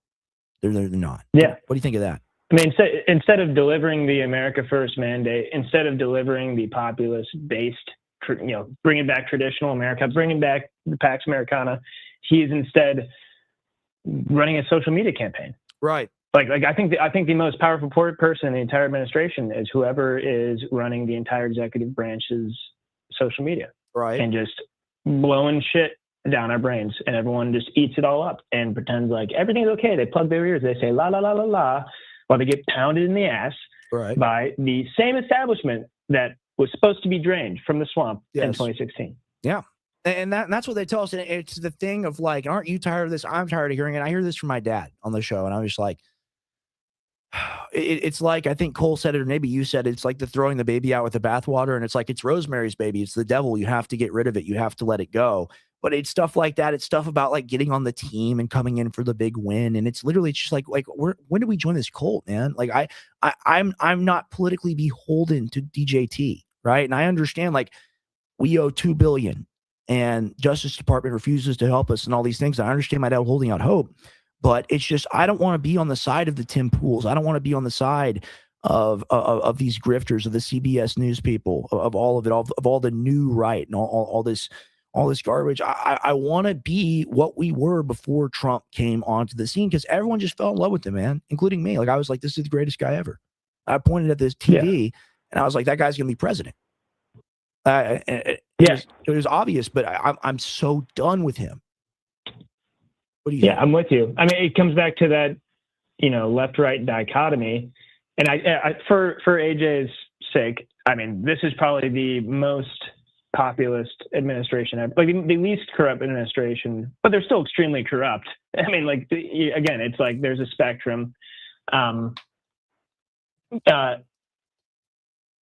don't know. It pisses me off too, and I think AJ is in this situation where he's like, if Trump doesn't win and if Trump doesn't succeed, we're going back to the Bill Clinton establishment Democrat Party. It's like, hey, you have the biggest platform in the entire world, Alex Jones. Right. Like you can make a decision now going into these midterms. We're not going to allow any of these rhino scumbags into office. And I'm going to use my grassroots platform, that's on every single rural radio station in the entire world. And I'm going to blast and I'm going to amplify these great candidates. And I'm going to make sure we get them in office. And I'm going to tell Trump, no more for you. Maybe give him an opportunity to course correct. Yeah, he could. I think at this point, we're fucked. Yeah, I agree. And like, I'm trying to preach that message more to him. I need to spend more time with my dad. It's just difficult. He works so much and he's dealing with so much. He's still dealing with court, dealing with lawyers every day, dealing with he's personally bankrupt. And it's all very, very tough. A man with no money, a man with no legs, basically. And that's what people will point at him and scoff at him or tear him down. People that came on the scene like 2 years ago. And that Ryan Matta guy really gets on my fucking nerves, man. And it's like, get your views and your clicks out of ripping this guy's stomach out when a million people are doing things a million times worse. But I get it at the end of the day. And that's why, we talked about a little bit of the extremism. I'm not saying this is like Adolf Hitler, Groyper, 1488 type of stuff, but Candace Owens and the absolute gobbledygook that she's pushed, and because people distrust the system so much, the people that have been red pilled by the Epstein files, they get like like, do you ever read the Star-Bellied Sneetches? It's a Dr. Seuss book, and they're these birds, and a group of them has stars, and the other group doesn't have stars, and the group's like, oh, we're going to build a machine so we can all go through it and we can get a star. And like that's what it's like, just factory setting, over and over and over again. Sorry, I lost my train of thought. What was I talking about? My bad.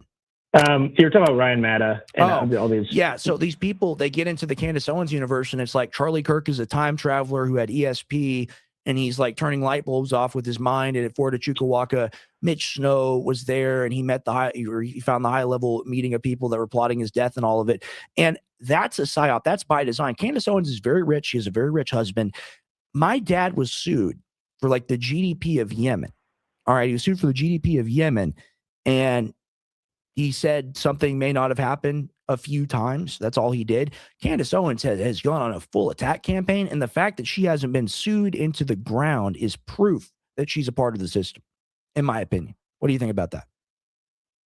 No, I mean, I think that the Candace Owens wing, whatever you want to call it, like Stu Peters, Ryan Matta, all these guys, I think they make the Q-tards look like fucking gentlemen it's the evolution. and scholars. It's the evolution. Yeah.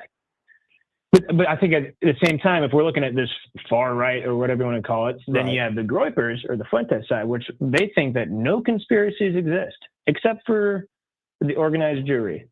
Right. So we have these people that believe everything, and then we have these people that believe nothing, and they reject everything that your father's been vindicated for over the past 30 years. And I'm like, why can't we say you're both retarded? Tune into the gray area and let's pull our heads out of our asses and actually solve the problem. 100%. Instead of just bitching. 100%. And that's the thing. I hear my dad make the speech, and he's like, I don't want to talk about Israel. And then he defends himself for an hour, trying to give his perspective, which is a perspective that he's always given, which is that you have control centers and nodes in the network in different globalist factions, right? But everyone's like, oh, when you say globalist, you mean this, right? Or you don't. You're controlled because you won't say it. You won't say it. And it's like, man, like, he is almost dead. Metaphysically, he's like on the ground with like laser cannon wounds in him, and his heart is barely going. And you want him to take his sidearm out of his pocket and shoot himself in the chest.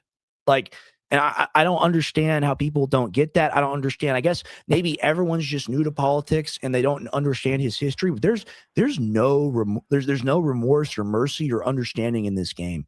It's what did you do yesterday, and are you the person that I've been convinced to trust? And ultimately, I don't think anyone's done more to earn a good reputation than my father, especially in the media space and the breaking news space, and just being a politico, just in general, being the head of a media company.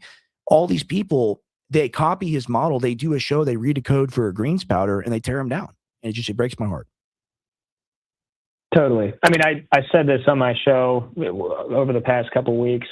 And I think this might be, people are going to think this is insensitive. I wasn't a Charlie Kirk fan when he was murdered. I still thought it was terrible and it deeply impacted me. But I can tell you this, Rex, if it was Alex Jones that was assassinated, like,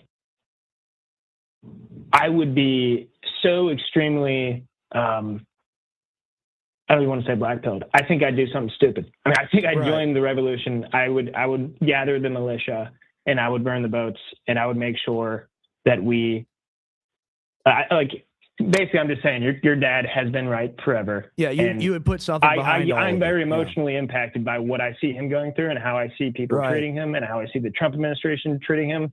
And that's what gives me, that's what makes me lose hope. Well, it's all sides, man. And that's the thing. Like, the administration spits on us. They get rid of Ed Martin. My dad meets with Ed Martin, and then he gets demoted. And Todd Blanche is like on the record saying, well, we kind of put the kibosh on that. We kind of closed that down.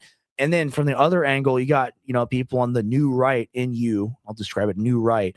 You got the Candace Owens, Ryan Matta, all those Stu Peters, all those types. And they're like, look, there's blood in the water. We can take this guy out right now and take all of his audience.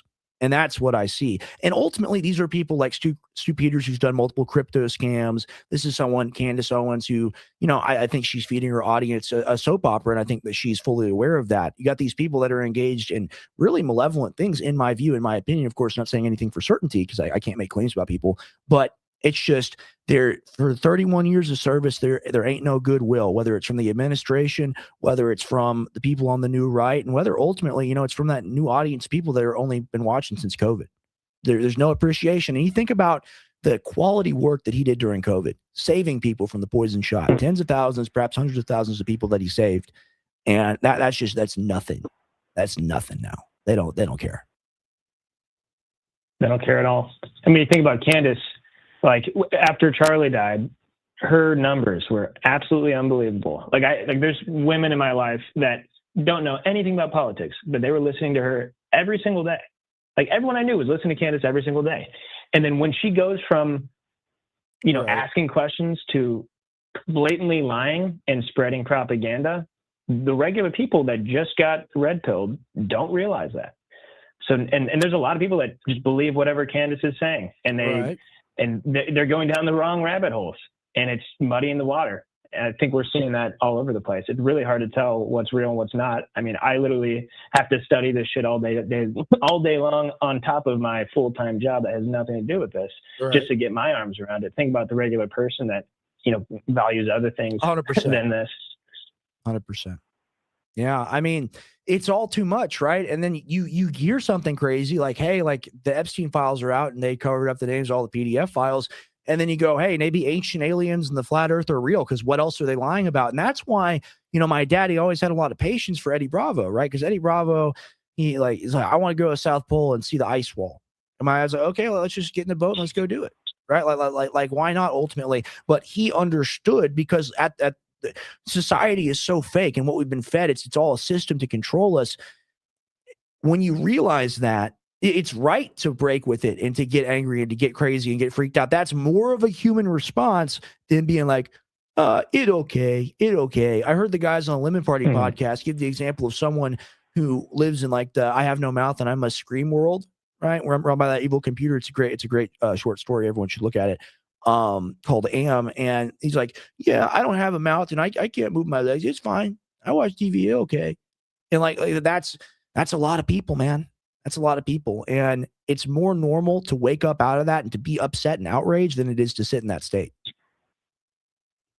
Totally. I mean, the famous quote, I know that I know nothing. Right. And I think that was what was so beautiful about like old school InfoWars or like old school JRE. People were asking questions and they were fully aware that we don't have the answers. Right. And then like what this Candace Ryan Maddock crowd is doing is they're saying, oh, we have alternative versions of the truth, and this is the truth. This is what's happening. And people aren't asking questions. They're just eating up all the slop. Right. I 100% agree. I have hope, though, and like that's why I'm grateful for you calling in on the show, and I want to come on your show as well. I really think we've attracted already just a really core audience of just phenomenal people that are awake, but also, I know I say I'm black pilled jokingly all the time, but really aren't black pilled. They're looking for solutions and are looking to bring people together instead of focusing on the extremes or tearing each other apart, because we got common cause, we got a common enemy, right? So I'm really positive about the future, and I really want to bring that old InfoWars, that old JRE style back, and I want to bring it back every single night. That's why I'm doing the daily show now, bar one day of the week. I want to do Gray Area. I want to do a great show with Tim, and that's where we can really zero in on things, and it's a lot easier to bounce things off of somebody. And that's why I really appreciate being on a call with you as well, because you also have a great mind. You make great points. Everyone should check out Nimrod Pod, of course, but we're bringing that old spirit back. And something I'm going to do imminently as of next Tuesday, I'm going to start doing conspiracy talks with Anthony Graffia, and we're going to be reacting to all of the legendary old InfoWars documentaries that my dad made and many other esoteric books and films. So that's going to be really fun. I think that's what people want. Oh yeah. Endgame changed my life. I'm fired up for it. And I'll leave you with this, Rex. Never stop what you're doing. I think a lot of people get in your position and they are influenced to do whatever the overlords want them to do. But you had you had like a doctorate in how to be a patriot from your father. And if there's anyone that can stick with it, despite whatever, suppression you get from social media platforms, don't be discouraged. And I know you won't be. Well, just keep fighting and we'll keep watching. I appreciate that. That's high praise. I will strive to earn it. I am a flawed and horrible human being, as we all are. We are all the worst of all sinners, me especially, before anybody else. Like I'm trying to live for God. I'm trying to live and have a better life. It's hard living in the material world, and I really do want to prioritize Christ more and talk about Christ more on the broadcast, because that's really important, guys, because there's one guy that loved everybody, and his name is Jesus Christ. And he also happens to be God. So I want to talk about him more on the show because I think that's really important. And I strive to be better than I am today. I strive to be better the next day. I appreciate your thoughts. Thank you, Nimrod Pod, for joining us. Very deep. Have a good night, man. You too. God bless you. Awesome. And we got New Groiper. We'll take this. And I think we're going to go ahead and end the show a little early. Well. If it isn't New Groiper. We got beef. I hope you know that. Let's get into it. Yeah. So when you talk about Protestants and you reference Joel Osteen, right? Right. That would be the equivalent of using like some type of like the Arian church being schismatic from, you know, from basically when all forms of Christianity were unified. And it's like using that and then saying that they represent everybody. Okay, if I said everybody, I take that back. But certainly a very large faction of Christians in America are, mega church, dispensationalist, Schofield Bible. Well, brother, I'm in that sphere. Yeah. I would say no more than 25%. Every time a boomer dies, it goes with them. Okay. The younger people are not buying. So we're just still dealing with boomers, of course. Okay. So I just figured I'd give you some context, so that way you can know that, not all I would say most Protestants are like, I'm good on that. It's not up to me to define what is Christian or what is not Christian, or to call someone a bad Christian. Of course, like I'm a Trinitarian Christian, and I would use that as a definition to call out things like Mormonism or a Scientology or Jehovah's Witness or something like that. But I'm not trying to disparage people because I'm sure they're a lot closer to Christ than I am. But like there's this strain. I think it's bigger than 25% of these people in America. It's a real problem. Dude, so I'm in the largest Protestant denomination. Okay. That there is in America. And I can tell you this, when we all see the Schofield come out, we roll our eyes. Like, and I'm talking about from top down. It's coming to an end. We just got to give it time to die out. I understand. I don't want to do apologetics or debate theology with you. I know you're very into this scene and everything. I know you're very into the church, and I have a different perspective based off of just like what I've learned from Orthodoxy. I just ultimately when you don't have church history, you don't have anything to base things off of, so you kind of make your own rules. And I don't think that's how it works. I view the Bible as a liturgical document. Like it's a part of the liturgy in my view. And without apostolic succession and without people that are tied into the apostles, I just don't see it. You do know about the former patriarch of Constantinople, who was a sympathizer of Calvin, right? Allegedly. I don't know about that. If you want to talk to me about it a little bit. Yeah. I forget his name, but basically he wrote some letters back and forth with Calvin back in that time. Okay. And he said, we're not really that far apart, is what he said. Which is what you'll find. I mean, the thing is, like all institutions of Christianity are suffering from some kind of rot, like that's just a reality. And we're dealing with it within the Protestant sphere, and it sucks. But when we've effeminized every single thing into oblivion, this is what happens. Everybody loses sense. And but like I said, I'm not trying to debate you, but I did figure some context would be helpful in your analysis. Sure, for sure. Because the Orthodox land, like I dabble in that. I do enjoy a lot of that. It's like they're very siloed, so you know what I mean. Right. It's right. So not really in the thick of it. Well, we should have a different perspective on it. Here's my thing. Ultimately, I'm a catechumen. I'm still not baptized, so it's not up to me to tell people about theology or to even really give a perspective on it other than like, Lord Jesus Christ, Son of God, have mercy on me, a sinner. Like, it's really all I feel comfortable with, because like it's a lot to ask God for stuff, and I think that's done flippantly a lot nowadays. But I appreciate the perspective on it. What else is on your mind? Well, I want to talk about the beef jerk or the jerky, dude. Okay. You know about the jerky? No, tell me about the jerky situation. The jerky and the Epstein files? Oh, you heard about the new code word. Yeah, sorry. I was thinking about normal things like food. My mind didn't go there immediately. Wow. Epstein's like, I love the jerky. We need to send the jerky off to the lab. I've got the jerky in a freezer. So and so needs another bag of jerky. Unbelievable. And then they looked at, unbelievable. Like, it is totally believable. It's just so sick. Go ahead. Yeah, no, dude. And then what's best is they linked it in the files. There's a restaurant called Cannibal something. But they're telling it, like, listen, when there's smoke, there's fire usually. Oh yeah, 100%. And this is the stance. This is a stance I took with the X stuff. This is the stance I take most of the time. This stuff needs to be investigated. Well, I mean, it's not. It's not even that. I mean, like, it's just the unreal. And I agree with you 100%. I don't even mean to say it's not even that. I'm just like, it's so simple. Like there was a name in text, and they went over it, and they put a black thing over it. You take that thing off, and then that person is indicted in jail for conspiracy to, harm little ones. Yeah, yeah. And I personally, my method would be, like a Vlad the Impaler type vibe. Right.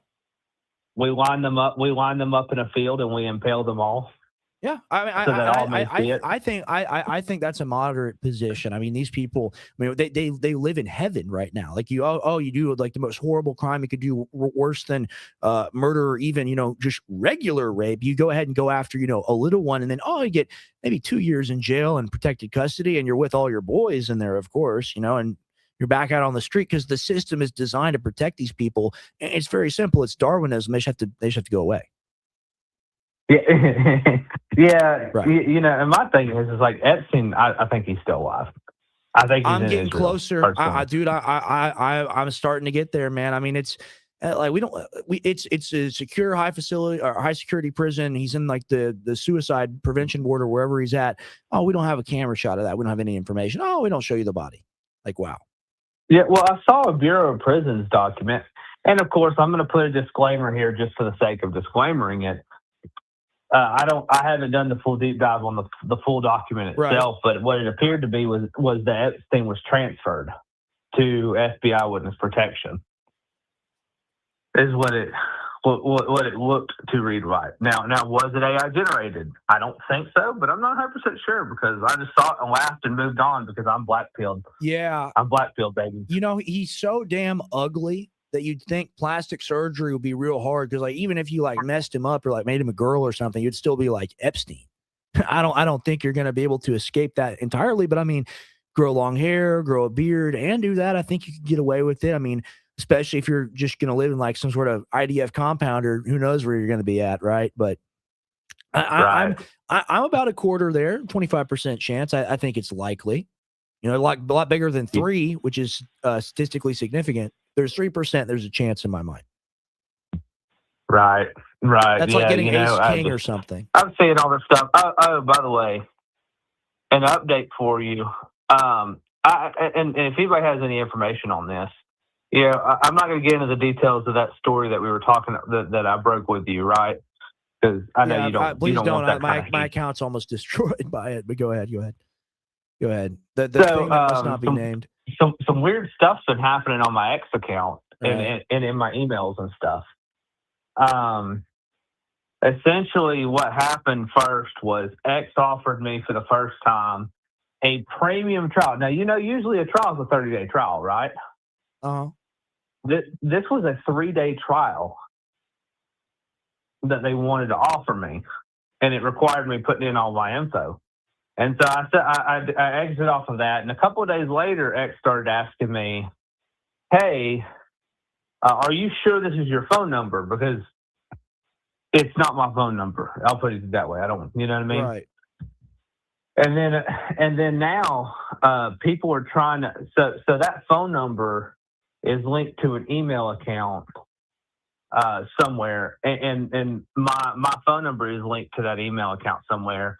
And somebody has been trying to break into my email account for it was like 2 days ago, and they sent like 7 or 8 requests to my, multi-factor authentication thing. Wow. So very spooky stuff. I've been, kind of the same way as you. Except for I don't have a platform. I've been deboosted into oblivion, but it just kind of goes to show. It's you're not liking that free speech. You're not enjoying unlimited talk text. That's what was promised, right? As a free cell phone plan for everyone to get to communicate with each other. And here's the thing. I think I do a really good show. And like, I'm grateful. I always say this because I don't want to. Everyone in the audience, like, I am so honored I get to do this for you every time I go on there. I'm so honored, whether it's 10 people watching, whether it's 1 person watching. I do not care. I do the show for whoever is here in the audience, and I love you. I do mean that from the bottom of my heart. However, the show should already be a lot bigger than it is. And reason why it's not, there's some suppression going on, but we won't get fully into that. Thank you, New Groiper. I think I'm going to go ahead and end the stream pretty soon. I appreciate you. Okay, all right, man. All right, stay out of trouble. Hey, tell Tim I'm ready to give him a hard time, so he needs to figure it out. I haven't messed with him in at least a month or so it's long overdue. We'll talk about it. Thank you, New Groiper. I appreciate your time. All right, thanks, man. We'll see you later. Indeed. That was the always great New Groiper. We were joined by him. We were joined by Nimrod Pod, and we were joined by Cole Dodson tonight. Thank you, all 3 of the callers, and thank you to the audience. Like I said, no matter how many people are in here or how few, I don't look at it that way. I look at it as I'm blessed, and I'm very grateful to have the opportunity to be your chronicler tonight. I'm not an influencer. I'm not I'm not a media darling. I'm not an actor. I'm not someone that comes out here and tries to entertain you. Ultimately, some things I do may be entertaining. I'm glad that you like them. I like to have fun, but this is a serious show. And we talk about real things on here. We don't talk to women with brain damage at the club. We don't do that. We don't cover up for Bibi Netanyahu like a Tim Pool or counter signal Tim Dillon on this show because we want to sell more MAGA hats, probably like the Quartering does. We don't do that. We have real discussions with real people. And as you see, it's like my dad always says, it's wide spectrum analysis. We talk to different people and different places in the country and the world about the different things that they're going through and the things that unify us all, which is really wanting the PDF files gone. So if you're tired of hearing me say we want the PDF files gone, literally, then this is not the show for you. If you're the type of person that's like, hell yeah, this is it. This is gonna be a phenomenal place for you. And I welcome you to the community.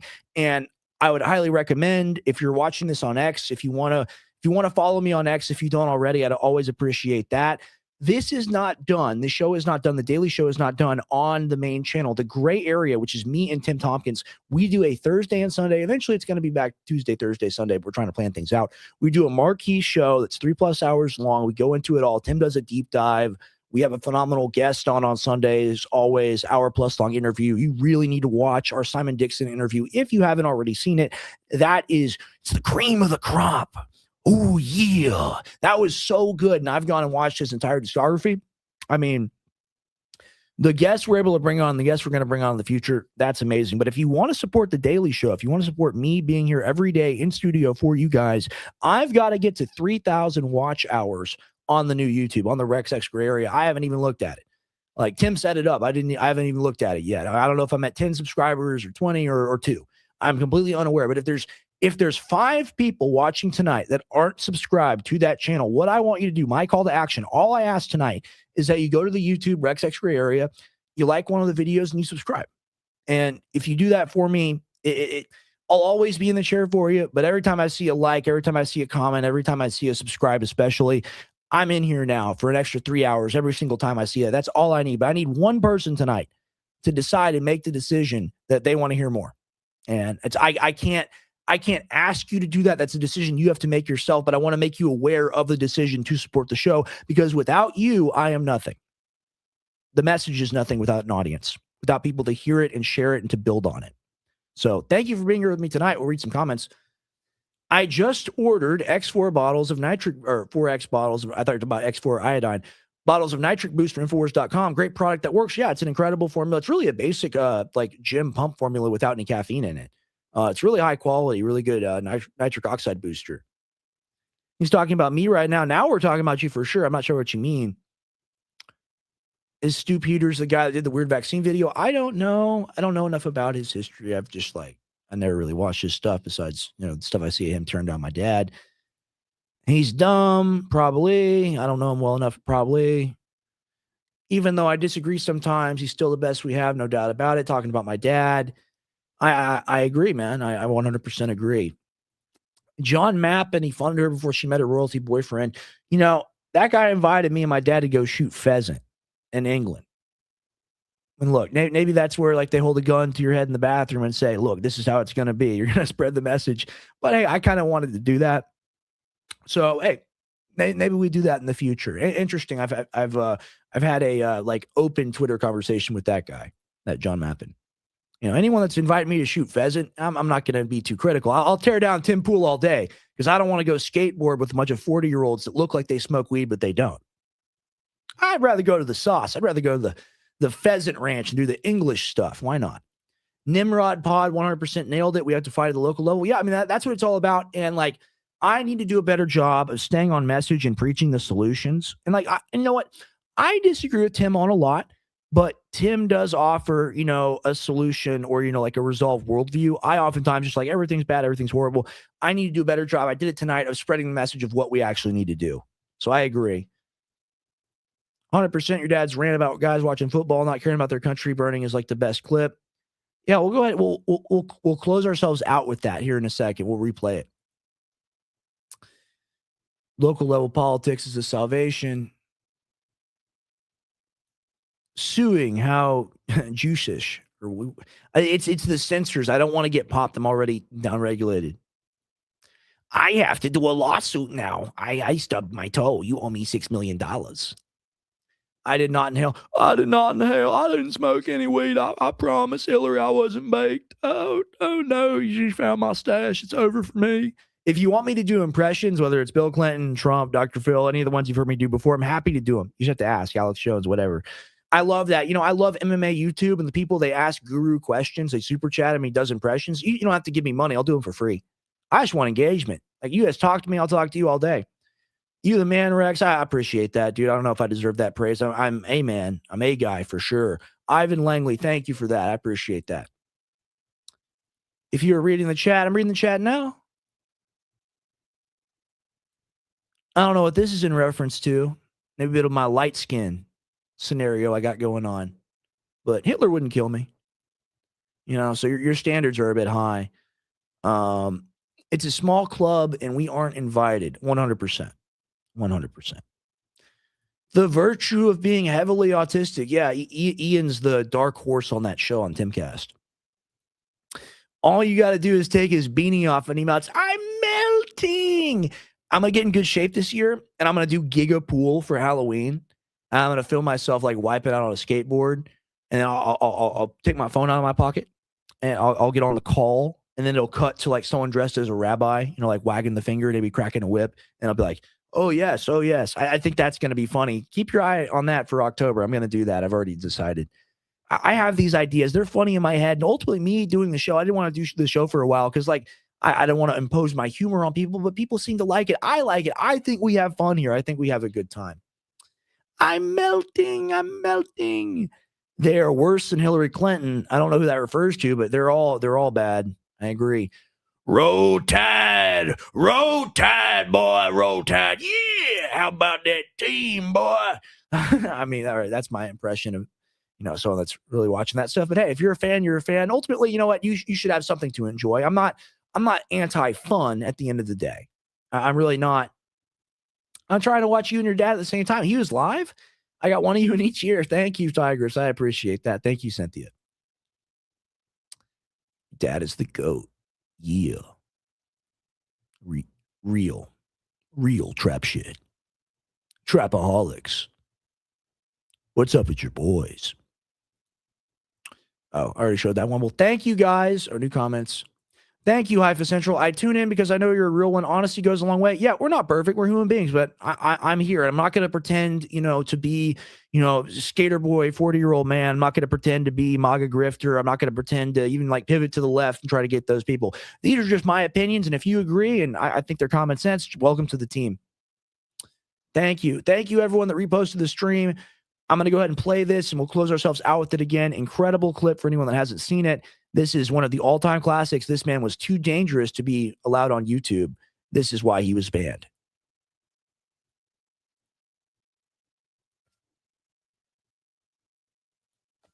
The average American's like, NFL games been really great, haven't they? Guys at gas station counters will ask you, and you're like, yeah, zombie, I wish you could talk about real issues. Then a guy behind you's like, yeah, did you see UFC?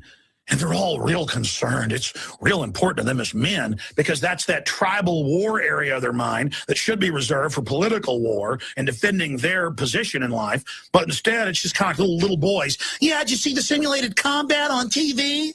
Yeah, I watched it. A bunch of rich gladiators that could care less about me. Did you see it? Yeah, I'm empty too. Yeah, I did. I fill my head with facts and figures that don't matter instead of learning the political system and standing up for myself. Yeah, I wonder why women don't respect me. I wonder why I'm not successful in business. Yeah, we're all in Arrested Development. Isn't it fun? Let's talk about it together. I mean, if they were having a real discussion, that's what it'd be. But instead it's like, when you don't want to talk about it, they go, oh, you don't know all this. And they kind of just look at each other and go, all the time I'll be at a restaurant or a grocery store or some event, and some guys will come over, even people who know who I am, they'll go, hey, Alex, or I'll be at a soccer game with my kids or whatever. And I'm not saying sports are bad in and of themselves if you're involved in it, but not when it's your whole focus. And they'll go, hey, what do you think of the Cowboys? What do you think of this? And they'll throw out some statistics, and I'll just go, I'm not really that interested in it. And they'll just kind of smile at each other and go, and then, I'll sit there and listen to grown men in the gym trying to act like they're sportscasters and these elaborate combinations of information and history and what they're predicting and what they're betting on and what they're doing. Or you'll hear even more pathetic discussions of systems to win lotteries. And, hey, have you heard the Mega Millions is 200 million? Hey, are you going to bet on it? And, it's just, George Orwell in 1984 wrote all about that. All they cared about was sports and the lottery in that fictitious police state. Look, we're going to Hades in a giant stinking handbasket. Okay? The blood is running out of the country. We're going ashen white. We're flatlining. And I'm sorry if I can't get all upset and paint myself up like a clown and go to a game and get drunk. I'm sorry I'm not a real man. I'm sorry. Okay? So laugh at me. There's something wrong with me. Okay? I've just predicted everything that was going to unfold and broken down all the government staging terror attacks. That isn't creepy. And I warned you about the flu being dangerous, the flu vaccine, and that's now come out and been confirmed. And the government's training for mass arrest in the U.S. of anyone who criticizes the government. I agree with you. That's not a problem. Not when there's global soccer to watch. And so to all of those guys that really get it and know how to basically put on this fake suit of clothes of who they are. That's what it is. It's like who they are. And they repeat what the news says and what ESPN says, and they walk up and, you're sitting there at a bar on a trip waiting for your dinner to come, and there's guys come up to you drinking beer, and it's always the same. They're like androids. They have like little fake conversations. So what do you think of the playoffs? What do you think of the weather? Oh, yeah. And you start bringing up, I don't know, what do you think of the surveillance grid going in? Have you heard about how they're listening to all of us without warrants? They're like, well, gee, buddy, what you bringing that up for? That's kind of weird. Well, it is weird they're doing it. It's very dangerous. You know what? A company's government spying on people without warrants, mass arrests, secret police, torture dungeons. Well, I don't care. I'm not involved in politics. I don't have to worry about that, Mac. Oh, really? They're putting the grid in place to rob you, you fat slob.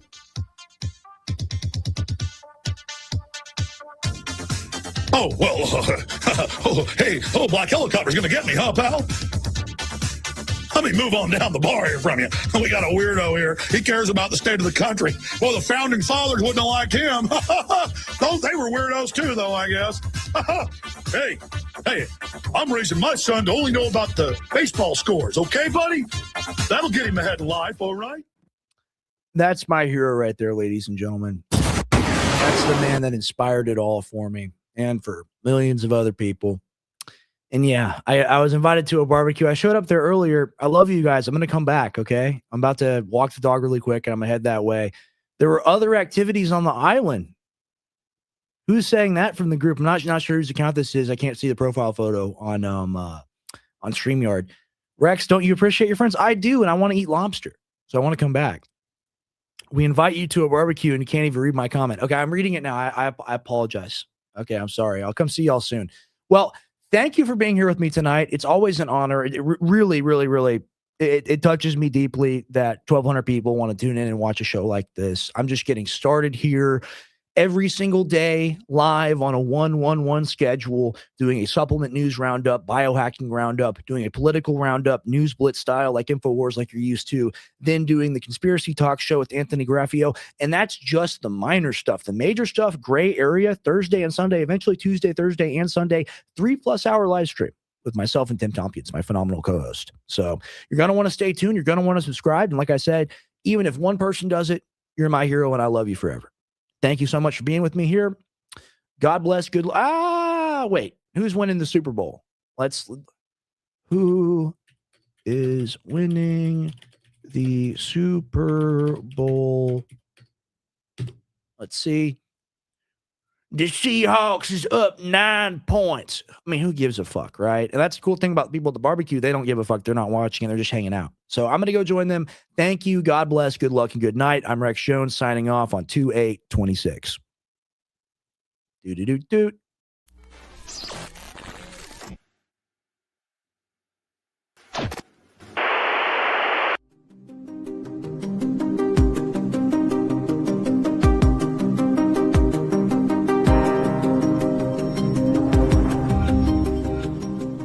Modern life has left us out of balance.